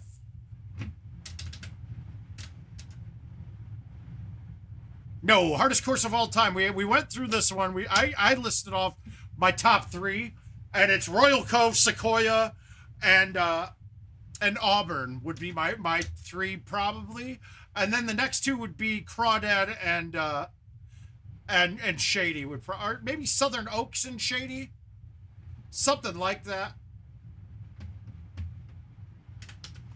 When I pull out the plot, that's stunting.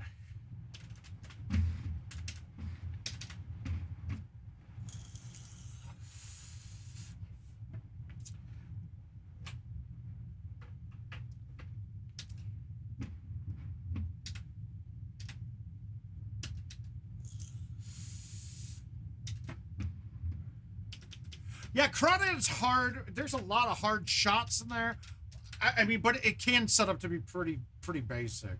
All right, we're going to try this without the high T this time and see if we can get it to bounce over this.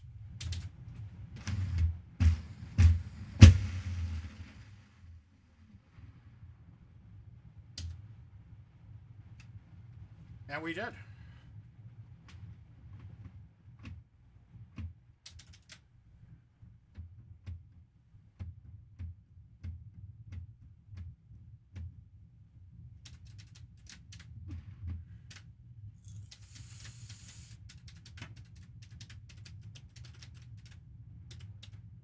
One sheep, 2 sheep.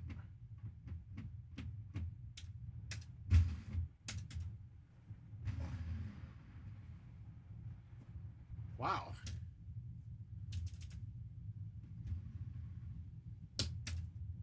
All right, so that's the shot on hole 1 when it's too long. You play the medium. My favorite course of all time is Sequoia.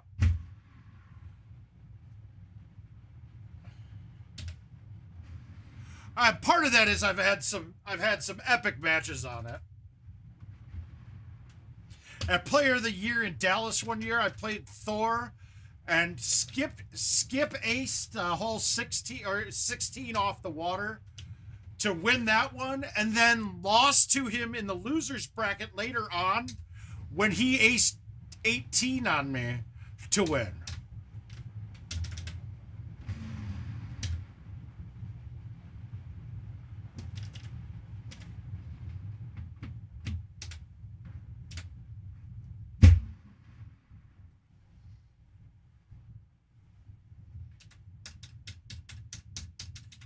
I could get up there. I put Royal in that mix of favorite courses. It's just that I've played way too many games on it. And we see it all of the time, so it's kind of out of my list now. I'm a big fan of Bella Toscano, too. That's also a very good hard course. There are a lot of great courses that have been made over the years. It's just none of them are from this year. Now, I might also have a negative correlation with this year because it's been all the courses have been fucked up since we've gotten them. They've kind of gotten a bit better now that par is right. I mean, the first time I played them this year. And Owen, that's where we were talking about before you got here today, man. 2021 might be from left to right, even with all the remasters too. It might be the best set of courses they've ever put out.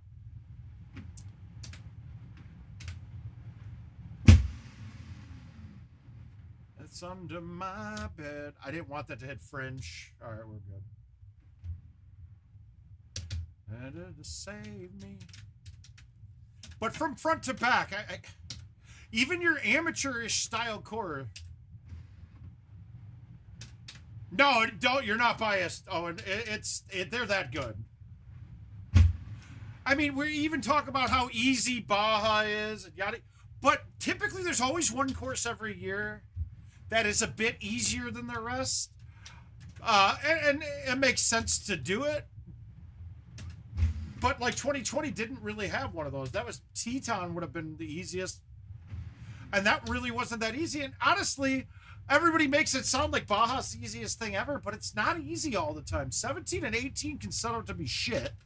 And then a couple of the drivable par fours coming in are not cake.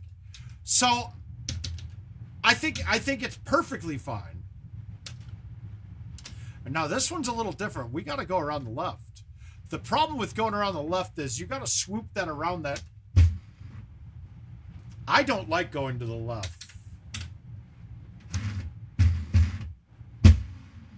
I think all courses are equally bad is the key.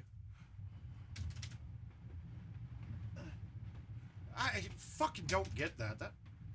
That ball landed on the green and turned right like a fucking stop sign. And it was in though. Yeah, the one good thing about this year's courses is, look, you can play them all handicapped at the same handicaps because there's none of them are easier or harder than the next. If I had to choose a hardest course, I would say it's Petra hands down.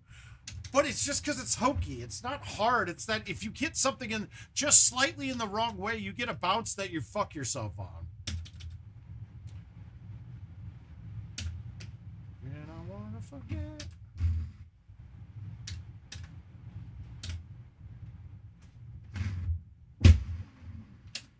Yep, see, Corey, that's what I was talking about. That was as close as I could have put it to the hill. That wouldn't have worked. What is this drop? Like, what is this?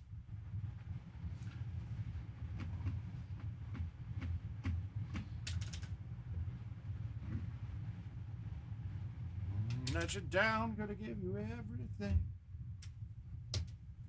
I guess I could have hit that a little softer, but I would have gotten trapped in the corner if I hit that any softer. And they still haven't fixed the drops by any means. I don't think they're bad on commercial or on prize play, but in events, horrid.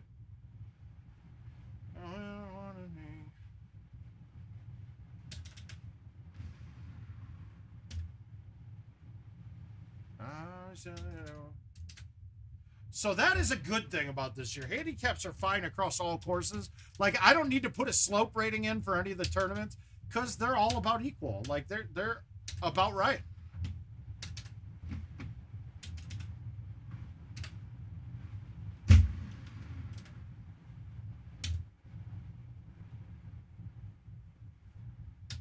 No, it's just your regular prize play, though, it's not doing it. Any other game mode is. Oh, yeah, that Corey, that I had that exact same thing, too. No, it's not doing it on prize play on those. Not around. Pearl Jam, hands down. And I do like Creed, but Pearl Jam is one of my best of all time.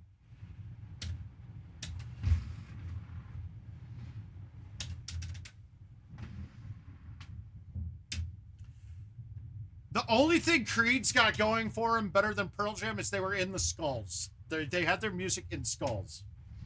And I don't know if many bands can ever say that they were on the Skull soundtrack. I mean, that's a big deal.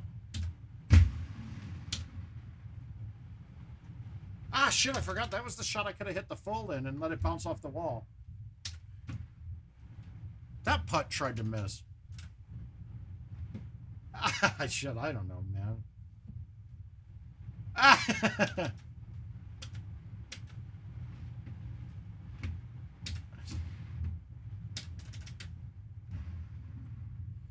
Oh, and I'll go with this. Any song asked by Justice. I'm going to putt this, but it's not going to go in. Oh, it did. Good.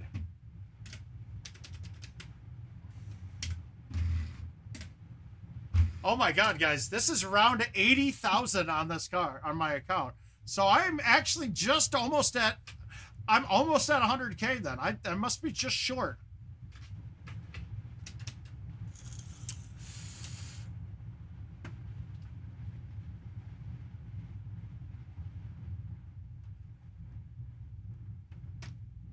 You know, I'm going to do something real quick.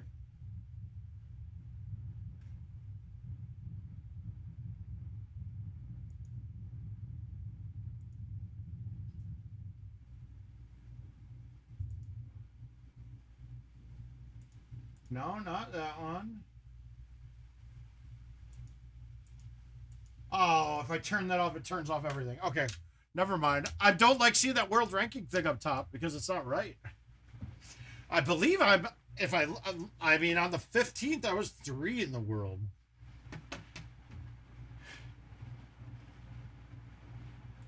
In a minute. 465, not drivable. Leave yourself in your spot you like to hold out from the most.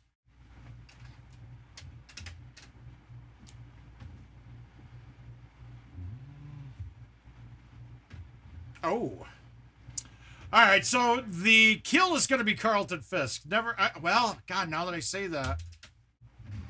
I actually, at one of my buddy's high school graduations, Carlton Fisk was there, and he was fucking hilarious.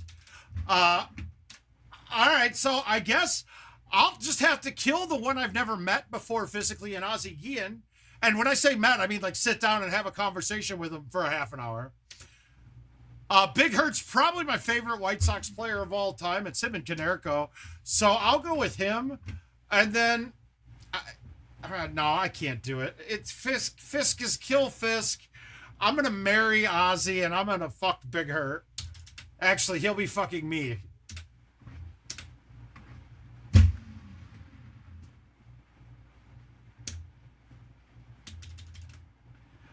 I love Ozzy too damn much, dude.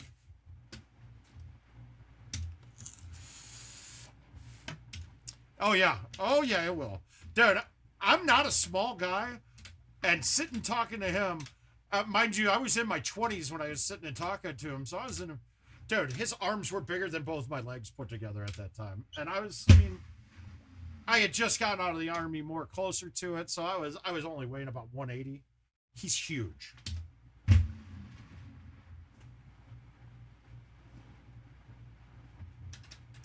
And he was the nicest guy ever because all my friends were Cubs fans and they were all ragging on him. Well, I was a Sox fan. I sat down and talked to him. Really nice fucking guy.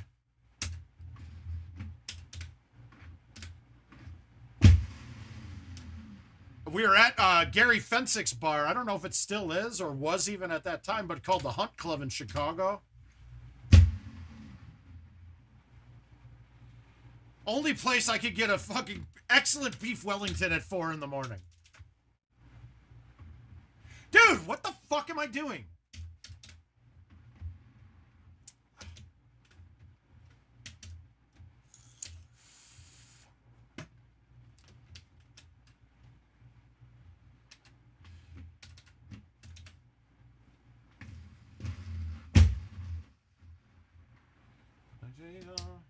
So your key there is to get that thing all the way out. If you do not, you're in trouble. Well, that's silly, dude. I'll lead you to his back-to-back MVP seasons, and that question is a non-starter.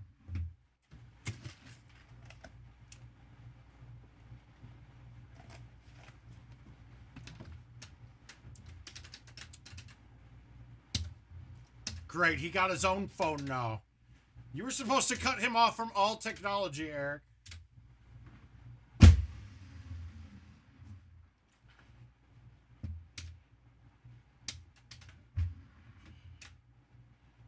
On that bitch.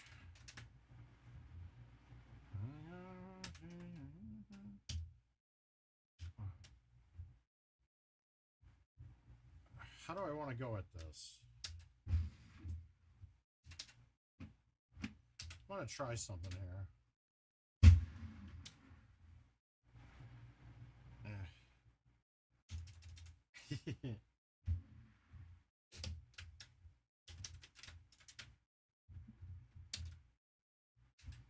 All right, this is a good look. We're going to high T thumb the 5 wood. And actually, I'm going to release it.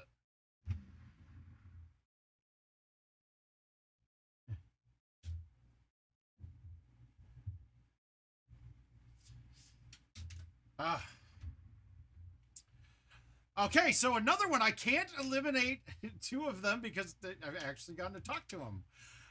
So I'm going history here. We'll have to get rid of the fridge, dude. I'm not the biggest fan. I think Ditka kind of got lucked into a Super Bowl win. And in fact, the fact that he should have had more than one with the team that we had in Chicago. He's not that great of a coach, but he's still legendary in Chicago. And he is fucking hilarious to sit and listen to as well. So I'll take him. Sweetness is my Mary because he's just a great dude.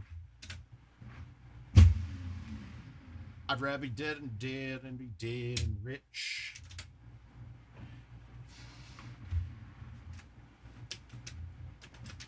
Yeah, so we're gonna fuck Ditka, marry Sweetness, and we'll have to kill the fridge. You're nailing me with all these great Chicago people.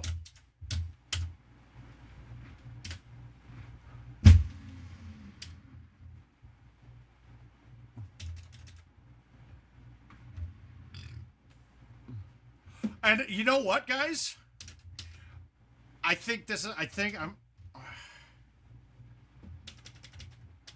saw that somebody posted a meme today about, I bought my friend a Get Better Soon card because, no, he's not sick or anything. He just sucks at golf. And I just want him to get better. And I think I'm going to bring a whole bunch of Get Better Soon cards and hand them out to my victims. Would that be a dick move or hilarious? I think hilarious. I don't know. How many times?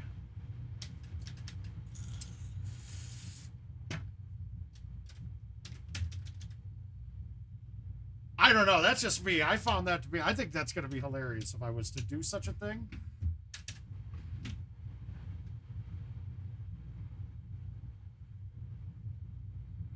Oh, well, no, we are planning on another one. We are planning another 24. Oh, God. That...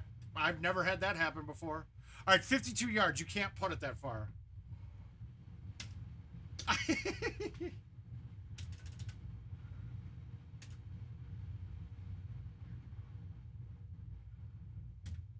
That's a tough one, man. And I know this is going to be... I'm going to go with Popovich, to be perfectly frank with you. And I'm a diehard Bulls fan. I think he's done a lot more with less. And he's still there. He's still a coach, so...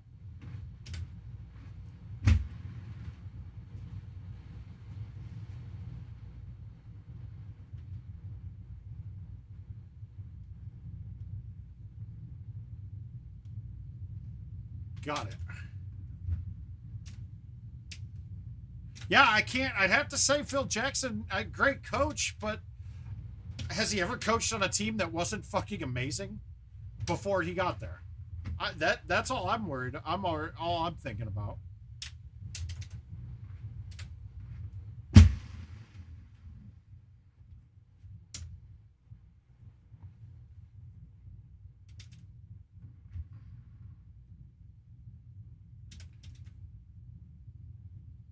Yeah, Popovich, nothing but respect for him. It's hard to say that as a Bull, like, and this is where you guys can understand where my arguments are not going to be totally based on heart most of the time. My heart says Phil Jackson instantly, but then my brain has to get involved with it.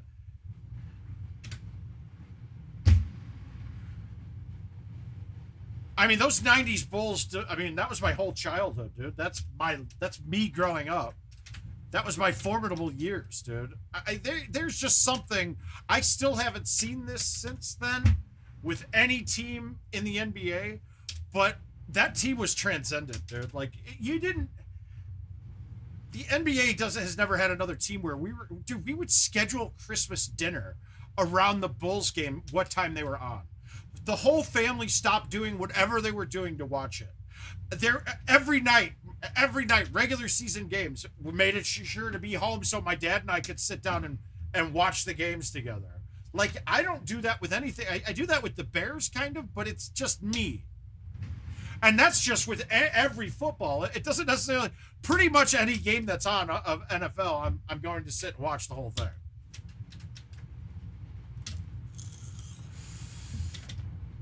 But that's also because of fantasy involved too, so.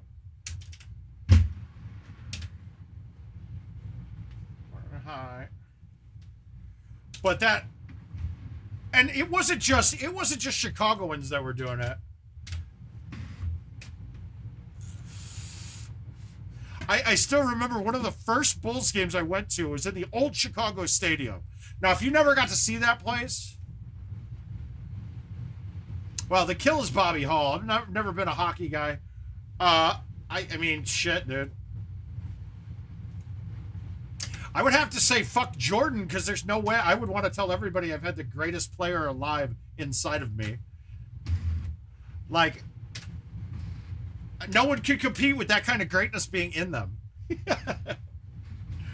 Let's get on there. Let's get on to a couple invites here. But it's yeah, it's got to be fuck Jordan, marry Sweetness, kill Bobby Hall.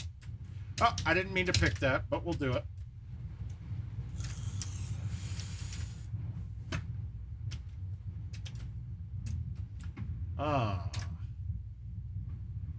I mean, no one's ever said that they've had that kind of greatness in them, man-wise.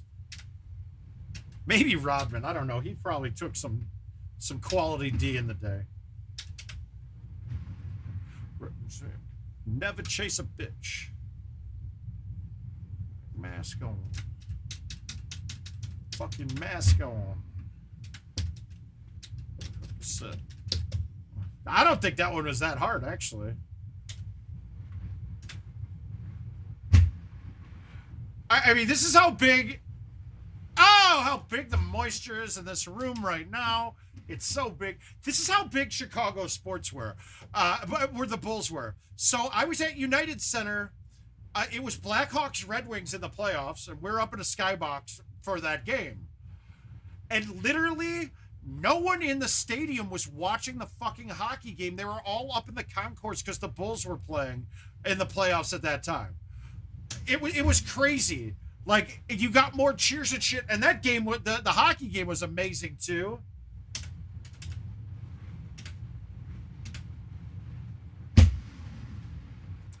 It was the game where Roenick got checked into the Red Wings bench and started punching all the players on there. It was kind of awesome.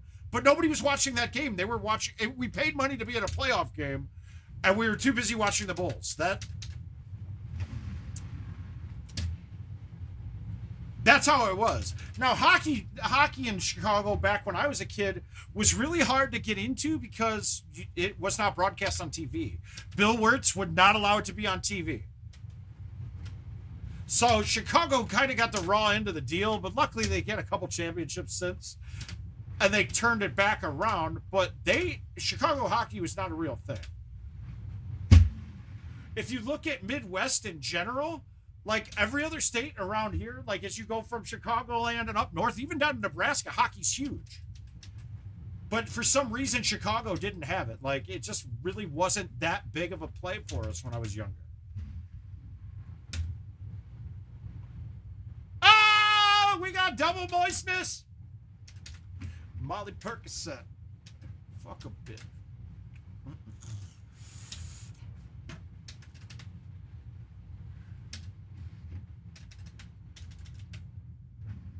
Did we do it again?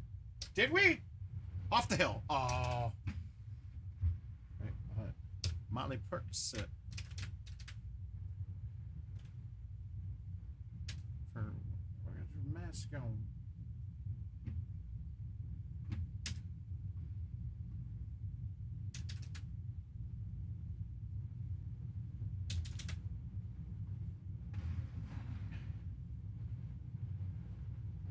Also, probably the reason you never graduated.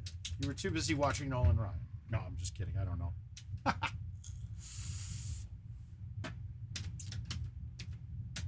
All right, let's not blow this hole. This is going to be the one I could. We played that uber safe around that. But anybody that doesn't say that Jordan was the GOAT is absolutely wrong in their opinion. There is no comparison. You cannot put LeBron James on that level. And in fact, LeBron James isn't even on Kobe level.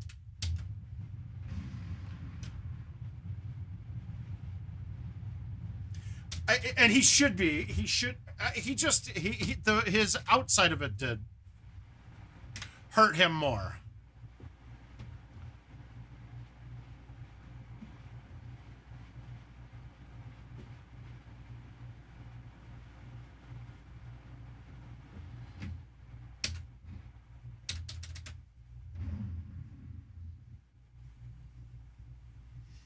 New man, you're taking a pic and you post it on the gram thinking making me sick. That shit, like, I don't fuck with you. Yeah, you can't. That is not an argument. Hey, Robert, how you doing, buddy? How is Sam's restaurant, man? I haven't talked to you since then. That's what put me on. That's what gave me on. That's what gave me this.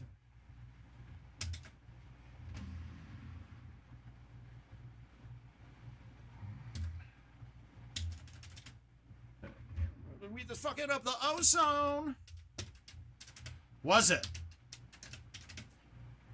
Oh God, I miss good restaurants. I'll say that.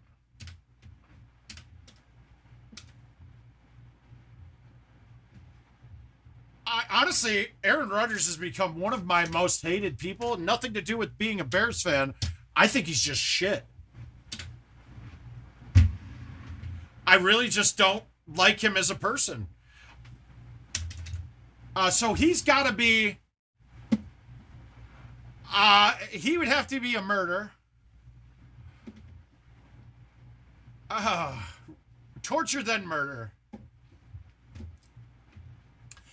Austin, that's a tough one for me. I mean...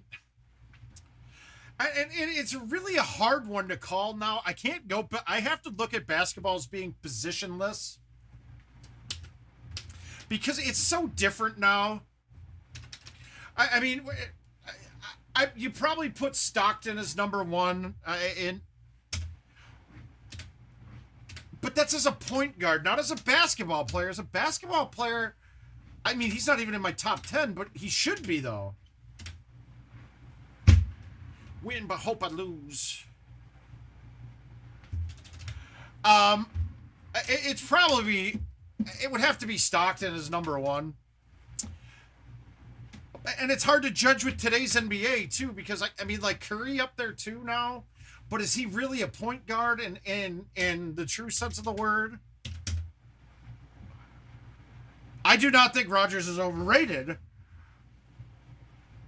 As a football player, he's bar none one of the best we've ever seen do it. That's not... The only way you could say he's overrated is if you were saying he's the best player to ever play. That's the only way you could overrate with Rodgers. As a human being, he's like bottom of the category. As a teammate, I think he's a shitty teammate. Float.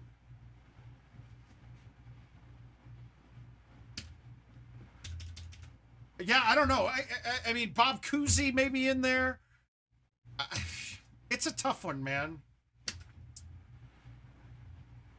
I mean, and I just hate Rodgers as a human being. I do. I don't hate him as a football player. When he said he owns the Bears, he does. He's owned us. I don't get mad at the truth.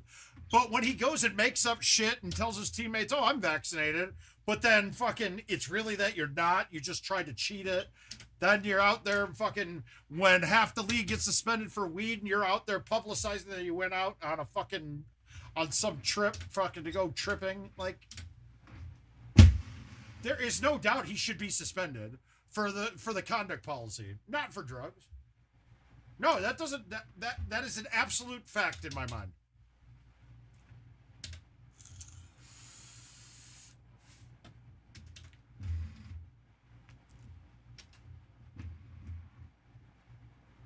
I think a 20 is going to win that one. I don't know. I think it's got it. Why, Austin? Who's up on your list for best point guards of all time?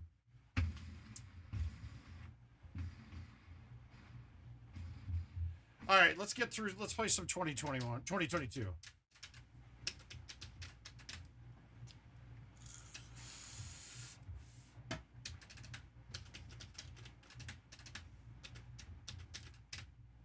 And here's the other thing. Rodgers played well despite. I'm sorry, Mike McCarthy's was a horrible coach, and Rodgers carried that team. You know, we always judge our coaching staffs based off of win records, and I think the NFL fails in that regard.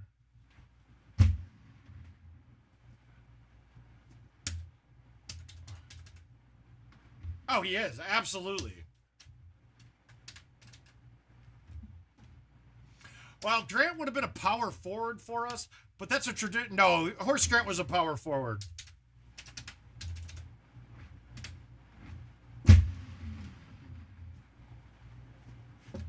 I mean, in today's NBA, he probably could be a point guard. Who knows? But we're really in a positionless game of basketball now, so it's really hard to judge cross errors.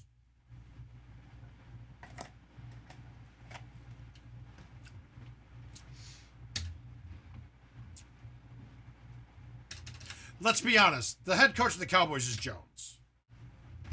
The only reason why he took on, he had Jason Garrett as a head coach and McCarthy is because both of those cocksuckers will, both of those guys will easily ride it. Okay, so Oscar's up there. Isaiah, he's close. Magic Johnson, but once again, I can't, he's one of the best basketball players of all time. But I don't consider him necessarily a point guard always. You know, it's like one of those things. Thinking point guards, I don't ever think Magic Johnson first. He's definitely up on the list. I just can't, I don't know where to fit him in.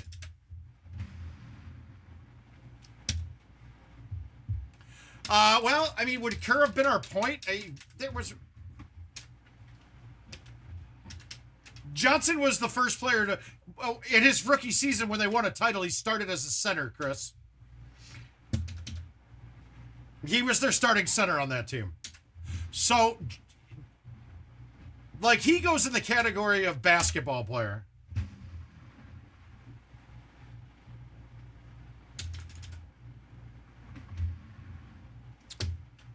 Nolan Ryan? Yeah, it could be.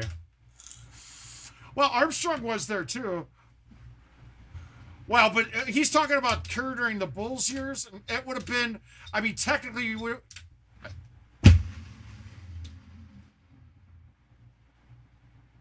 no, he's definitely not top five. And he really wasn't a point guard either. I mean, honestly, the point guard on our team would have been, for half the squads, it would have been Ron Harper or Jordan, really. Or even, I mean, Pippen was a point guard for a lot of the time he was up there.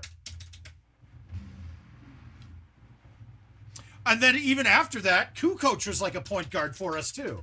So we really went to the positionless basketball before most people did. And I think that was some of the genius of Phil Jackson. The triangle allowed that to happen. It allowed it to be what was going on.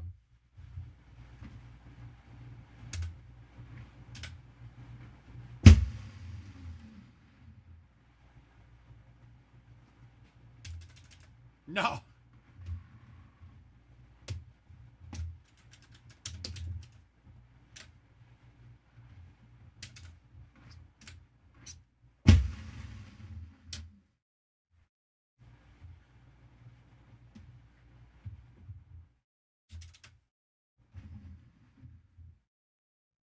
That was a bad shot. My thumbs are just not cooking.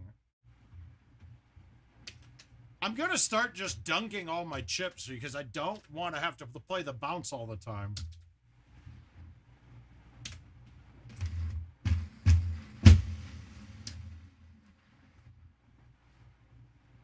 There's somebody, I mean, can we put Chris Paul on that list now too?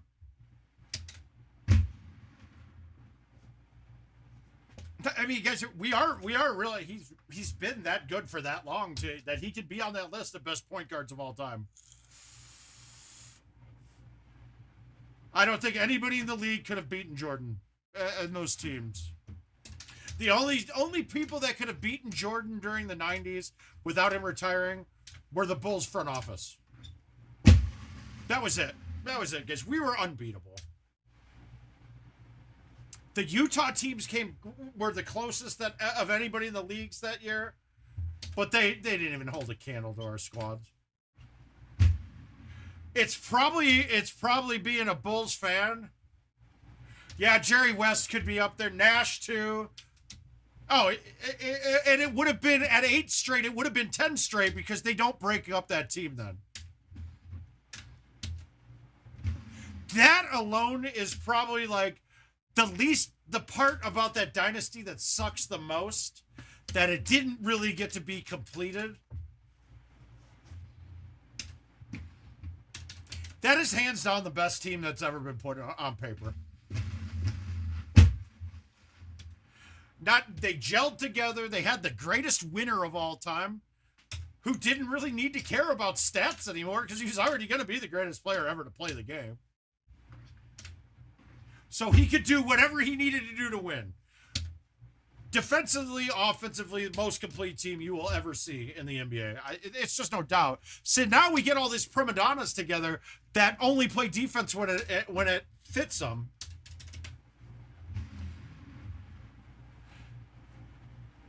And it doesn't necessarily guarantee you championships. The 73-9 Warriors team would have been up there to be competitive with it, but they couldn't even win a fucking title. So that tells me that they're not as good as we thought they were.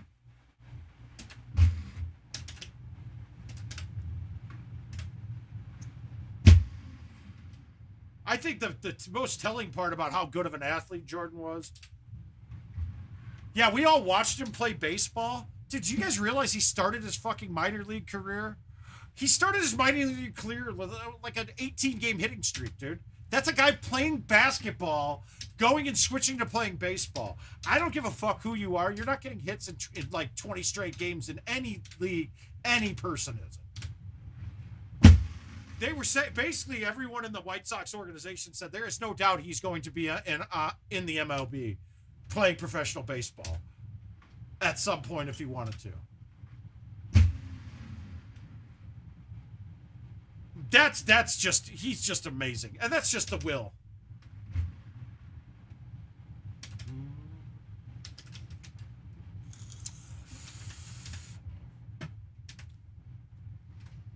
Yeah, that would have been something else to see, though. A whole decade of us winning every title, which I don't think it's out of the question. I'm sorry, Dirk, that carrying a team, that team wasn't good. That he was on Dallas. That was one of the single greatest persons carrying a team around. Oh, absolutely. And they say that about a lot of players. But a lot of players say, yeah, he could have played baseball or he could have been in the NFL. They would never actually do it because they know they'd fail.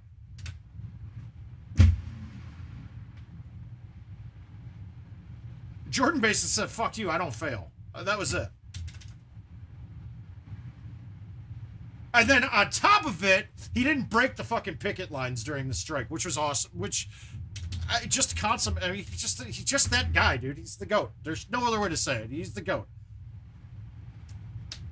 Probably the GOAT of all athletes too, not just of his single sport.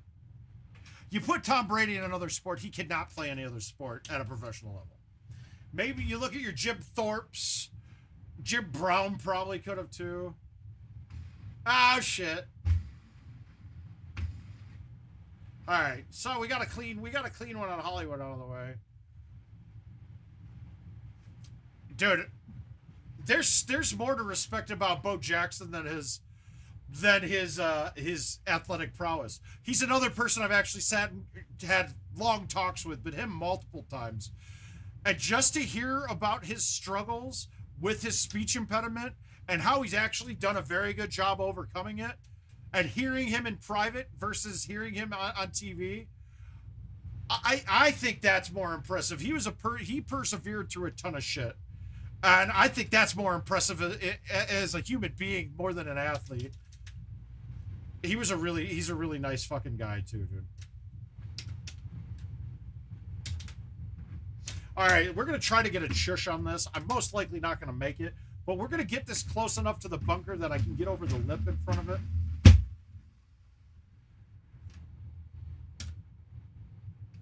So 77. I need to hit this pretty hard for me. I did not hit it very hard. Even 40 didn't get it there. I put backspin on that because I was trying to hit the 8.5, and I was worried that without backspin it was going to hit the lip in front of it. Yeah, Chad, we're there, man. It's getting there. We're ready.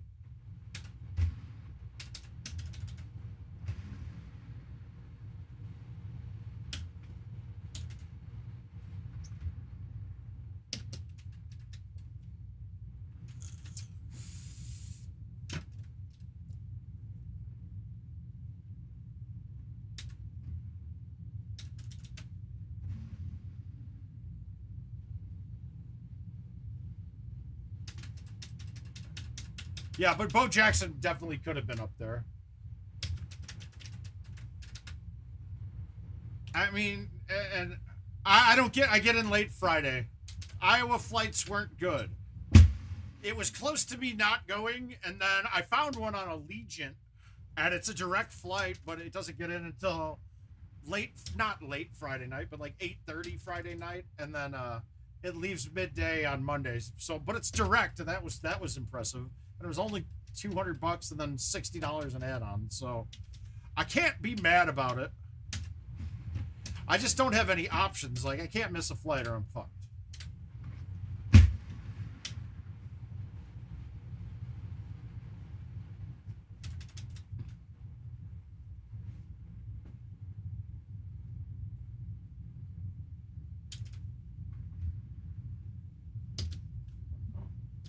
Yeah, not bad at all.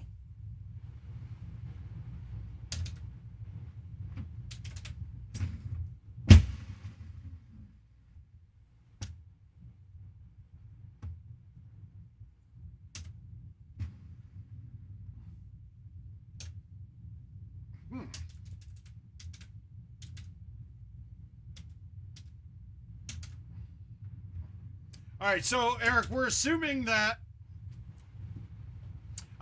scoring wise, we'll just pretend it's a half-point PPR, and I'm assuming you're saying Jonathan Taylor goes first. I mean, that's pretty much consensus right now.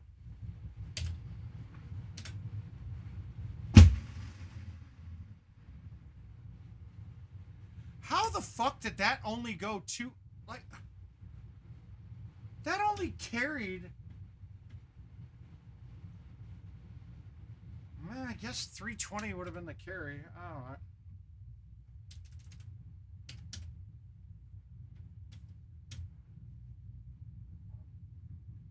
I'll tell you that, Caesar, I haven't done any buying of anything, so I haven't 100% committed to anything yet. I really told Jill it all depends on how I do this weekend in Nashville.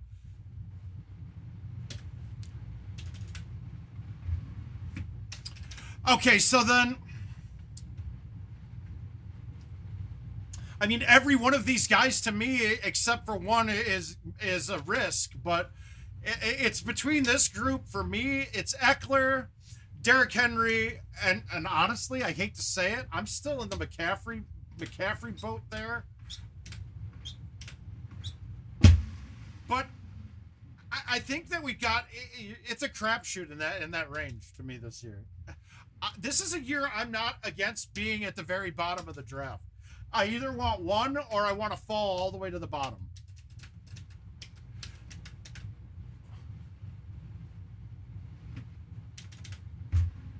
And this is also a year that I'm never a proponent to go in the wide receivers too early, but it could be very justified this year. But there's so many better late wide receivers than there are running backs. That's the only problem there.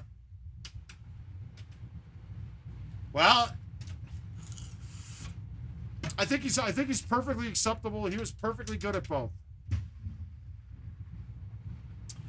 I like him as an announcer still too. He gives some insights into the game a bit. He reminds me of him like that Peyton the Mannings thing that they do for Monday Night Football now. I don't know if they're doing it this year or not, but he gives you those kind of insights that you get listening to that.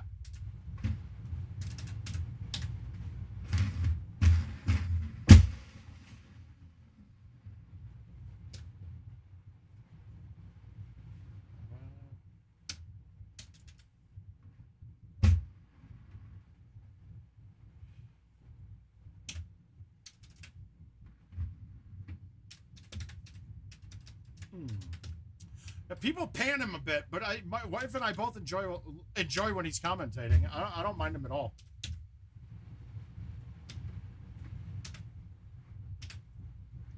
I always do that when I medium T it, overcut it. Oh no.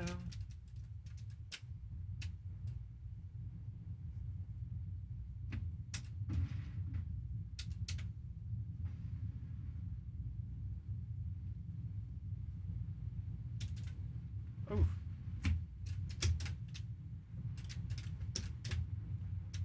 Everybody alive?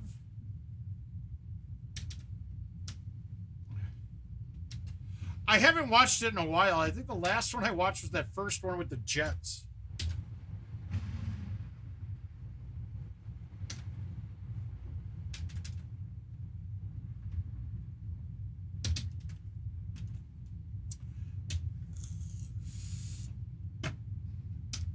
All right. We should be perfect with this club.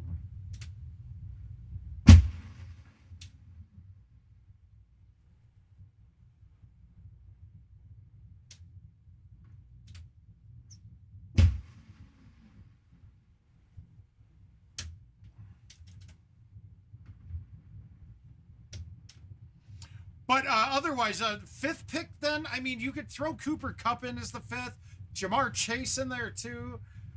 I'm not a proponent to either of those guys there.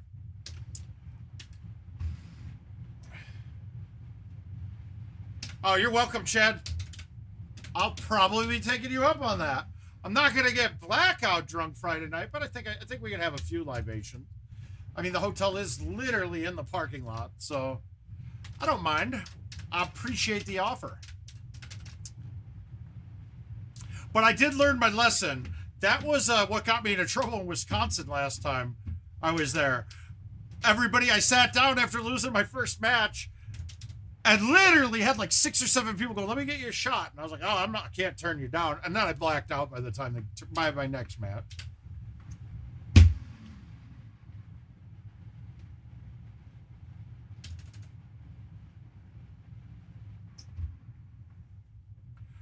So if you're doing 2 clicks, 2 clicks is generally the number that you're doing for a full straight to 2. And then you just use win.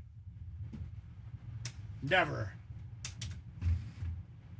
All right, we got one more in us. It's almost 5:30, guys. We're playing one more. We're going to call it a day.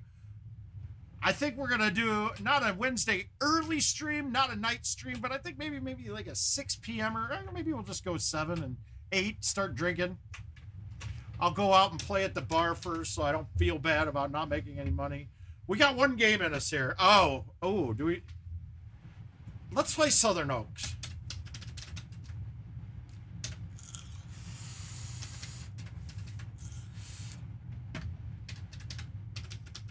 All right, we're breaking the record. We're going 27. That's my goal here.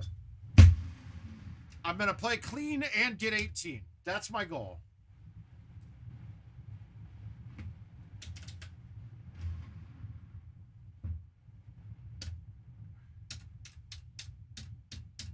So yeah, that would be a full is the pullback to A and then straight to 2.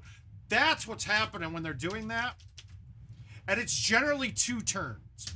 We'll line that up basically right back to the pin, depending on club, obviously. But it's a good basis to start your planning as you start figuring out how much each club turns into what conditions and what elevations. 2 clicks is a good one for most. When you get down to like your 9 irons and high and your wedges and things, they won't turn 2 turns. But depending, if you have a big crosswind, you can make a 9 iron turn 3 turns though.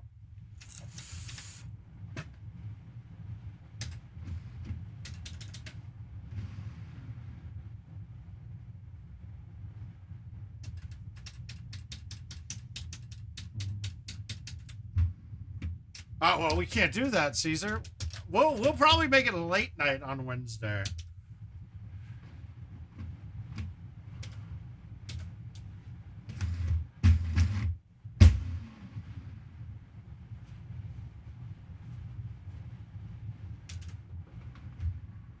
Now, you notice, Jason, I only hit them as a bailout shot for the most part.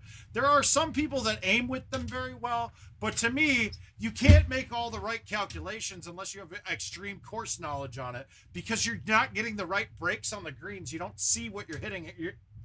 Like, the breaks don't adjust for the turns, like the angles that you're coming in at. If I leave the ball straight at the pin, I can assume the path of the ball when it lands is going to be pretty similar to the break that I see. And that's not the case on a full, so to say. I've been always trying to figure a way to verbalize that. I think I just did that very well. Hopefully that makes sense. If it doesn't, please, I'll try to expound on what I'm saying there.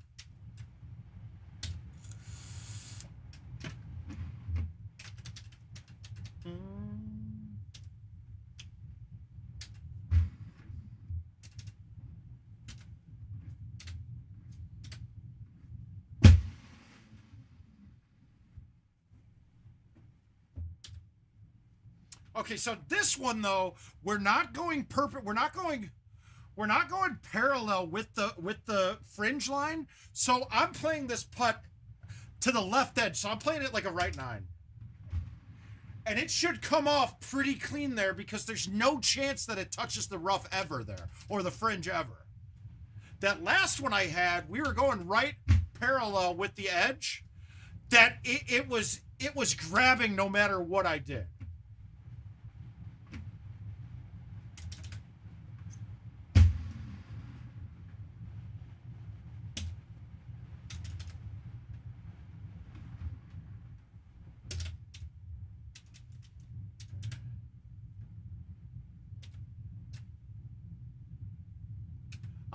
I'm going to get my, for dinner tonight, I'm doing a Chicago beef place. Not a Portillo's, but I hate to say it. Other than the sausages at Portillo's are better. That's fine. The hot dogs are better. This place might have a better beef sandwich. And it wouldn't, except Portillo's quality to me has gone way downhill. Now, the one in Woodbury in Minnesota, Chris, that's a good Portillo's. Every time I've been there, it's been fantastic.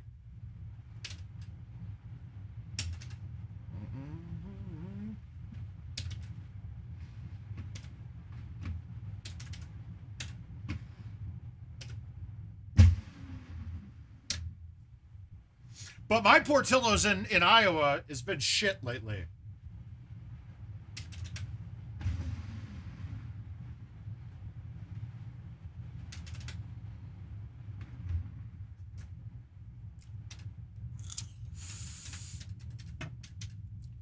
And guys, this one is one of the courses that a lot of people will say is one of the hardest of all time.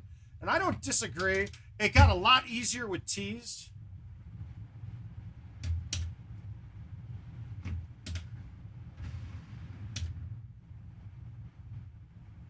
Yes, you will have to. It's very good. You're going to want to get a combo or a beef and cheddar croissant. Yeah, you can get a hot dog too. It's a Chicago dog. But hot dogs are hot dogs in a lot of cases. Chicago beef is not done very well. Everybody makes them more like a French dip. And that bread is way too soft. The bread from Portillo's is a crusty Italian bread. It's so good. Typically the biggest problem, not in Chicago. Now, see, they're getting, and they get their bread from a bread maker in Chicago that flash freezes it and then delivers it. The biggest problem you have with that is if they don't let it thaw correctly and they don't have enough thawed out for the day and they pull it out, microwave it, like fucking 10 minutes after they do it, it gets hard. You guys have seen that with your bread. Yeah, you can take hard bread and throw it in the microwave, but it gets really hard after that if you don't eat it while it's still soft. And that's what that's what she said. Or that's what I said to her.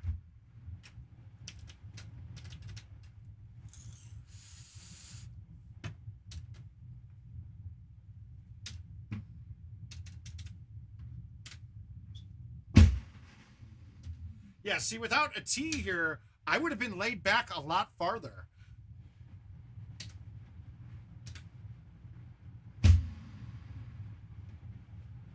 Now, rain's going to prevent holeouts for me these last couple holes a lot, but it's also going to make a lot of the holes easier.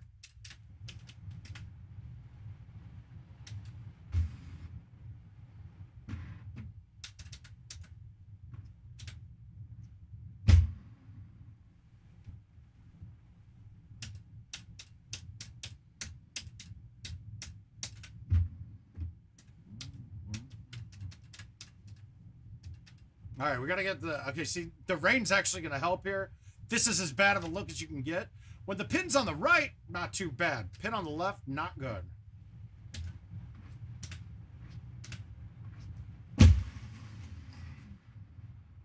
Yeah, I tried it. I didn't want to hit the 3 there. Weird.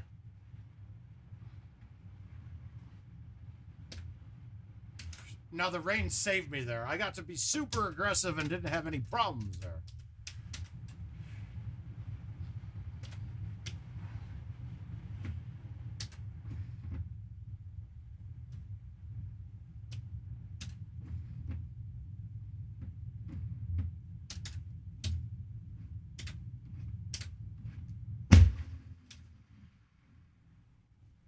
And now the sticky... I'm fucked. That ball should have come back another 5 feet. And now I can't get out. Watch, it's going to hit the hill. Good, I got it out. All right, guys. That is my final game of the evening. So, we'll look forward to maybe getting a little tipsy on Wednesday night in preparation for the weekend. Otherwise, though, we'll see you guys then. I'll post what time we're doing it in. Oh, last thing. I still got some spots left. I think we got about 12 people. Beef and cheddar croissant, Chris. That's my go-to. That's my favorite thing there. Fucking delicious. 3 ounces of beef, an ounce of fucking cheddar, 6 ounces of beef on top. Since it went to the fucking Warren Buffett's place, they've killed the amounts, though, a little. So it's a little smaller than that. Fantastic. Yeah, you guys have a great night. But the thing I was going to add is we do have... I got about 6 spots left in the Eliminator. It doesn't need to fill because it's really every week. You're just trying not to be the lowest scoring team. So if anybody's interested, let me know and I'll put you down on the list. And we will see you guys Wednesday. Good night.